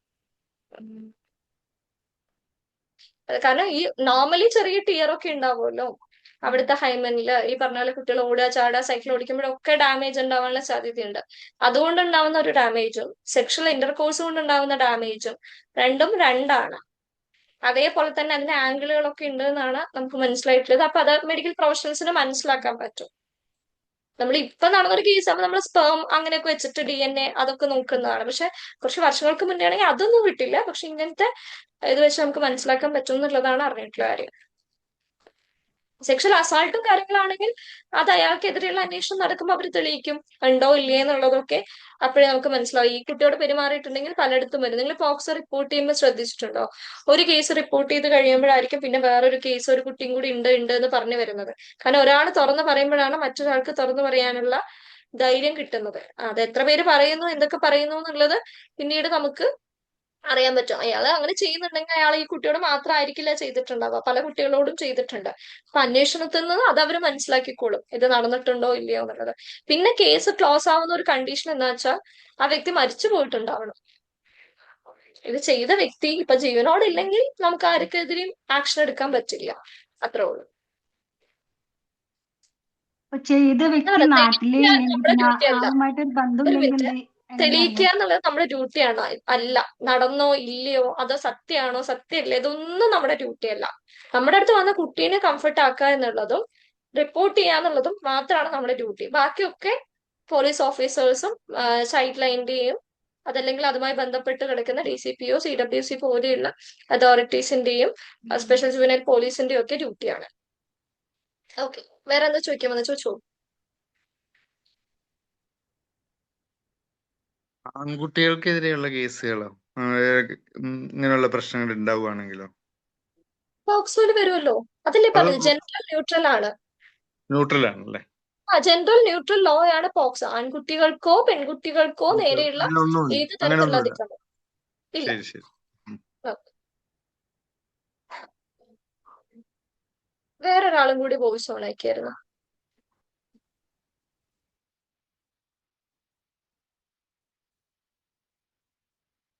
ഇല്ല. ഓക്കെ, ഒരുപാട് കൺഫ്യൂഷൻസ് ഇപ്പോഴും ഉണ്ടെന്ന് എനിക്കറിയാം. പക്ഷെ നമ്മുടെ ടൈം എത്രയേ ഉള്ളൂ. നിങ്ങൾ എന്ത് ചെയ്യുക, ഈ റിപ്പോർട്ടിങ്ങിന്റെ ഫോമാറ്റ് അറിഞ്ഞ് നിങ്ങൾ വേറെ ഒന്നിലും വറീഡ് ആവേണ്ട കാര്യമില്ല. നിങ്ങൾ പോലീസിലോ ചൈൽഡ് ലൈനിലോ വിളിച്ച് റിപ്പോർട്ട് ചെയ്യുക എന്നുള്ളത് മാത്രമാണ് അതിൽ വരുന്നത്. നിങ്ങൾ സാക്ഷിയൊന്നും അല്ല കേട്ടോ, സാക്ഷിയാവേണ്ട ആവശ്യമൊന്നുമില്ല. അങ്ങനെ വിചാരിക്കരുത്, അത് പേടിച്ചിട്ടാണ് പലരും റിപ്പോർട്ട് ചെയ്യാത്ത. കൗൺസിലേഴ്സ് സാക്ഷിയല്ല എന്നുള്ളത് നിങ്ങളൊന്ന് ആലോചിക്കുക. നിങ്ങൾ ജസ്റ്റ്, അതുകൊണ്ടാണ് ഞാൻ പറഞ്ഞത്, നിങ്ങൾ വലിയ ഇൻവെസ്റ്റിഗേഷൻ ഒന്നും നടത്തി അതൊന്നും ഡീറ്റെയിൽ ആയിട്ട് എഴുതേണ്ട ആവശ്യമില്ല. കുട്ടി പറഞ്ഞ കാര്യം അതേപോലെ അങ്ങ് എഴുതിയാൽ മതി. ഓവർ ഇൻവെസ്റ്റിഗേഷൻ നിങ്ങൾ നടത്തണ്ട. ശരിയാണോ തെറ്റാണോ എന്നൊക്കെ പിന്നീട് അവര് തെളിയിച്ചോളും. നിങ്ങളുടെ കുട്ടിക്ക് കംഫർട്ട് കൊടുക്കുക, കുട്ടിക്ക് ഇമോഷണൽ സപ്പോർട്ട് കൊടുക്കുക, കുട്ടിയുടെ ട്രോമ പ്രോസസ് ചെയ്യുക. കുട്ടിയുടെ സേഫ്റ്റിയാണ് ഇമ്പോർട്ടന്റ്. അത് മാത്രം നമ്മൾ ചെയ്താൽ മതി. കൗൺസിലർ മാം കൗൺസിലർ ചെയ്യാന്ന് മാത്രം. മാം ഈ ക്ലിനിക്കൽ കൗൺസിലേഴ്സിന്റെ റിപ്പോർട്ടും വെറും കൗൺസിലേഴ്സിന്റെ റിപ്പോർട്ടും മാറ്റില്ലേ? നമ്മൾ അറിഞ്ഞത് കൊടുക്കുക. ക്ലിനിക്കൽ സൈക്കോളജിസ്റ്റുകൾക്ക് മാത്രമേ എക്സാക്ട്ലി ആ ഒരു ഡിസോർഡർ എന്തെങ്കിലും ഉണ്ടെങ്കിൽ അത് കൃത്യമായിട്ട് ഡയഗ്നോസിസും കൂടി എഴുതി റിപ്പോർട്ട് കൊടുക്കാൻ പറ്റും. നിങ്ങൾ റെഫർ ചെയ്ത് വിട്ടിട്ടുണ്ടെങ്കിൽ നിങ്ങൾ റെഫറൻസ് ഇന്ന ആൾക്ക് കൊടുത്തിട്ടുണ്ട് എന്നുള്ളത് കൊടുക്കുക. Okay, thank U. ഇത് പലപ്പോഴും നമ്മൾ റിപ്പോർട്ട് ചെയ്യുന്ന സമയത്ത് പാരന്റ്സ് നമ്മളോട് സാക്ഷിയാവാൻ പറയാറുണ്ട്. അപ്പൊ അത് അങ്ങനെ ആവുമ്പോ നമ്മൾ എന്താ അവരോട് പറയേണ്ടത്? നമ്മൾ ഇങ്ങനെ സാക്ഷിയാവുക, നമ്മള് സാക്ഷിയാവേണ്ട അവര് കാര്യമൊന്നുമില്ല. നമ്മളോട് പറയുന്നത് ഒന്ന് പോലീസ് സപ്പോർട്ടിങ് സ്റ്റേഷനിൽ വന്നിട്ട് കൗൺസിലർ പറയാൻ ആയിട്ട് വേണമെങ്കിൽ പറ്റുമോ? എന്തോ അതല്ല, നമ്മളിങ്ങനെ നമ്മളെടുത്ത് വന്ന് പറഞ്ഞതാണ്, അപ്പൊ നിങ്ങളും കൂടി വരണം പോലീസ് സ്റ്റേഷനിൽ ഈ കാര്യങ്ങൾ പറയാൻ, പ്രസന്റ് ചെയ്യാന്നുള്ള രീതിയിൽ സംസാരിക്കും ചില പാരന്റ്സേ. അപ്പൊ എങ്ങനെയാ നമ്മൾ അവരോട് അത് പറഞ്ഞു മനസ്സിലാക്കേണ്ടത്? നമ്മൾ പോവേണ്ട ആവശ്യം ഇല്ല. പിന്നെ നിങ്ങൾക്ക് പോലീസ് സ്റ്റേഷനിൽ പോകാൻ മടിയില്ലാന്നുണ്ടെങ്കിൽ നിങ്ങൾ പോയിക്കോളൂ. ഞാനാണെങ്കിൽ പോവട്ടോ, അത് എന്റെ ഒരു സൈഡാണ്. അതെന്റെ പേഴ്സണൽ ചോയ്സ് ആണ്. ഇപ്പൊ ഞാൻ പോകുന്ന ഒരു ജോലി അങ്ങനെ തന്നെ. ഒരു കുട്ടിക്ക് വേണ്ടി നമുക്ക് കുട്ടീനെ മാറ്റി താമസിപ്പിക്കേണ്ട സിറ്റുവേഷൻ ഒക്കെ വന്നപ്പോൾ നമ്മൾ കുട്ടിയുടെ ഹൗസ് വിസിറ്റ് നടത്തി, അത് ചെയ്തു, അതൊക്കെ ചെയ്തു. ഞാനാണെങ്കിൽ അവർക്ക് എന്താ വെച്ചാൽ സാക്ഷിയാവാന്ന് പറഞ്ഞു കഴിഞ്ഞാൽ അവിടെ ഉറപ്പായും നിങ്ങൾക്കെതിരെ അതുകൊണ്ടാണ് ഞാൻ പറഞ്ഞത്, നിങ്ങൾ എഴുതുന്ന റിപ്പോർട്ട് സൂക്ഷിക്കണം. നിങ്ങൾ അവിടെ ഭയങ്കരമായിട്ട് അങ്ങനെയാണ് ഇങ്ങനെയാണ് നിങ്ങൾക്ക് ഭയങ്കര ഡീറ്റെയിൽ ആയിട്ട് എഴുതി കഴിഞ്ഞാൽ നിങ്ങൾ സാക്ഷിയായിട്ട് പോവേണ്ടി വന്നാൽ, അതായത് നിങ്ങൾ പോകാൻ വില്ലിംഗ് ആയിട്ട് പോയി വന്നാൽ അവിടെ അവര് കുത്തിക്കയറി ചോദിക്കും, ഇത് എന്താ ഇങ്ങനെ പറഞ്ഞത്, കുട്ടി ഇതല്ലല്ലോ പറഞ്ഞത് എന്നൊക്കെ പറഞ്ഞിട്ട്. അത് നിങ്ങൾ വില്ലിംഗ് ആണ്, നിങ്ങൾ റെഡി ആണ്, അവിടെ പോവാൻ നിങ്ങൾ ഓക്കെ ആണെന്നുണ്ടെങ്കിൽ മാത്രം സാക്ഷിയായിട്ട് പേര് കൊടുക്കുക. അതിന് നിങ്ങൾ വില്ലിംഗ് അല്ലെങ്കിൽ അത് അവരെ പറഞ്ഞ് മനസ്സിലാക്കുക എന്നുള്ളതാണ്. നമ്മൾ അവർ പാരന്റ്സിനോട് പറയാം. അത് നിങ്ങൾ അത് അവര് പറയുന്നതിനാണ് എവിഡൻസ്. ശരിയാണോ തെറ്റാണോ എന്നൊക്കെ അവരന്വേഷിച്ചോളും. പോലീസിൽ നിന്ന് അന്വേഷണം വന്നോളും. നമ്മളിപ്പോ ഒരു കുട്ടിക്ക് വേണ്ടി ഇപ്പം എനിക്ക് ഇങ്ങനെ ഒരു ജോബ് ആയതുകൊണ്ട് എനിക്ക് പോകേണ്ടി വരും. പക്ഷെ നിങ്ങൾ എന്ന് പറയുമ്പോൾ നിങ്ങളൊരു ക്ലിനിക്ക് ആണെങ്കിൽ വരുന്ന ഒരു 10 പോക്സോ കേസ് വന്ന 10 കേസിനും പിന്നാലെ നിങ്ങൾ സാക്ഷിയായിട്ട് പോയി കഴിഞ്ഞാൽ നിങ്ങൾ സ്ഥാപനത്തിൽ ഇരിക്കാൻ നിങ്ങൾക്ക് നേരം കിട്ടുമോ? അതില്ലല്ലോ. നിങ്ങൾ ഓരോ ഫോളോ അപ്പിനും പോകേണ്ടി വരില്ലേ? അതെ അതെ. അപ്പൊ അത് അവരെ പറഞ്ഞ് മനസ്സിലാക്കാം. നമുക്ക് ആഗ്രഹമുണ്ട്, മനസ്സിലായി, നിങ്ങളുടെ കൺസേൺ എനിക്ക് മനസ്സിലായിട്ടുണ്ട്. പക്ഷെ നമുക്ക് ഒരുപാട് കേസുകൾ ഇങ്ങനെ വരാറുണ്ട്. എല്ലാത്തിനും നമ്മൾ സാക്ഷിയായിട്ട് പോകുന്ന ഒരു സിറ്റുവേഷൻ വന്നു കഴിഞ്ഞാൽ അത് പിന്നീട് ബുദ്ധിമുട്ടാവും. അതിൽ നല്ലത് പാരന്റ്സ് തന്നെ പറയുക എന്നുള്ളതാണ്. അതിനാണ് കുറെ കൂടി വാല്യൂ. കുട്ടി ഇപ്പം പിന്നെ അത് മാത്രമല്ല, നമ്മളോട് കുട്ടി ഒന്നും ഡീറ്റെയിൽ ആയിട്ട് പറഞ്ഞിട്ടില്ല, നമ്മൾ കുത്തി ചോദിച്ചിട്ടില്ല. അതുകൊണ്ട് നമുക്ക് ശരിക്കും സാക്ഷിയാവേണ്ട ആവശ്യമില്ല. നമ്മൾ കുട്ടിക്ക് കൗൺസിലിംഗ് കൊടുക്കുക. സാക്ഷിയായിട്ട് നിന്നാൽ നമുക്ക് കുട്ടീനെ കൗൺസിൽ ചെയ്യാൻ പറ്റില്ല, അത് ബുദ്ധിമുട്ടായിരിക്കും. അത് കുട്ടിക്കും കൂടുതൽ ബുദ്ധിമുട്ടുണ്ടാക്കുകയുള്ളൂ. അത് അവരെ പറഞ്ഞ് ബോധ്യപ്പെടുത്തിയാൽ മതി. കാരണം നമ്മൾ അതിന് പോകുന്ന സമയത്ത് നമ്മൾ ഇപ്പൊ ഞങ്ങൾക്ക് പോകേണ്ട ആവശ്യമില്ല കുട്ടിക്ക് സാക്ഷിയാവാൻ സ്കൂൾ കൗൺസിലേഴ്സിന്. പക്ഷെ സപ്പോർട്ടിങ് കൗൺസിലർ എന്നുള്ളൊരു ഇതിൽ വേണമെങ്കിൽ പോവാം. അതായത് കുട്ടിക്ക് ഒറ്റയ്ക്ക് മൊഴി കൊടുക്കാൻ പേടിയാണ്, പാരന്റ് ഉണ്ടെങ്കിലും പേടിയാണ് പറഞ്ഞാൽ മൊഴി കൊടുക്കുന്ന സമയത്ത് വേണമെങ്കിൽ കുട്ടിയുടെ കൂടെ ഇരിക്കാം. മനസ്സിലായോ? അത് വേണമെങ്കിൽ നിങ്ങൾക്ക് ചെയ്യാം. പക്ഷെ അല്ലാതെ അത് സ്കൂൾ കൗൺസിലേഴ്സ് ഞങ്ങളുടെ ഡ്യൂട്ടി ആയതുകൊണ്ട്, ഇങ്ങനെ ഒരു ഗവൺമെന്റ് പ്രോജക്റ്റ് ആയതുകൊണ്ട് ഞങ്ങൾ ചെയ്യുന്നതാണ്. കുട്ടി അത്രയും ഇൻസിസ്റ്റ് ചെയ്യുവാണെങ്കിൽ അങ്ങനെ ഒരു പ്രൊവിഷൻ ഇവിടെ ഉള്ളതുകൊണ്ട് മാത്രം. അല്ലാതെ ക്ലിനിക്കലി പ്രൈവറ്റ് പ്രാക്ടീസ് ചെയ്യുന്നവർക്ക് അങ്ങനത്തെ പ്രൊവിഷൻ ഒന്നും ഇല്ല. അതുകൊണ്ട് അതിന്റെ ആവശ്യം വരുന്നില്ല. ഓക്കെ ഓക്കെ ഓക്കെ എന്തായാലും ഞാൻ വൈൻഡ് അപ്പ് ചെയ്യാണ്. ഇനി എന്തെങ്കിലും ഉണ്ടെങ്കിൽ നിങ്ങൾ പേഴ്സണലി കോൺടാക്ട് ചെയ്യാം. കാരണം എനിക്ക് 8:30 ചൈൽഡ് ആൻഡ് അഡോളസന്റ് സൈക്കോളജിയുടെ ഡിപ്ലോമയുടെ ക്ലാസ് ഉണ്ട്. അപ്പൊ എനിക്കത് എടുക്കണം. അവിടെ സ്റ്റുഡൻസ് വെയിറ്റിംഗ് ആണ്. Okay thank you so much. Ma'am PPT share ചെയ്യണേ മാം. യെസ്, PPT ഷെയർ ചെയ്യാം, പോക്സോയുടെ ഗൈഡ് ലൈൻസും ഷെയർ ചെയ്യാം. ഈ റെക്കോർഡിംഗ് വരുന്ന സമയത്ത് അത് രണ്ടും കൂടെ വെച്ച് നിങ്ങൾ വായിച്ചു നോക്കാം. കൺഫ്യൂഷൻസ് ഉണ്ടെങ്കിൽ കോൺടാക്ട് ചെയ്യാം. Okay thank you ma'am. Thank you. Okay thank you. Good night. Good night. Okay thank you all. By.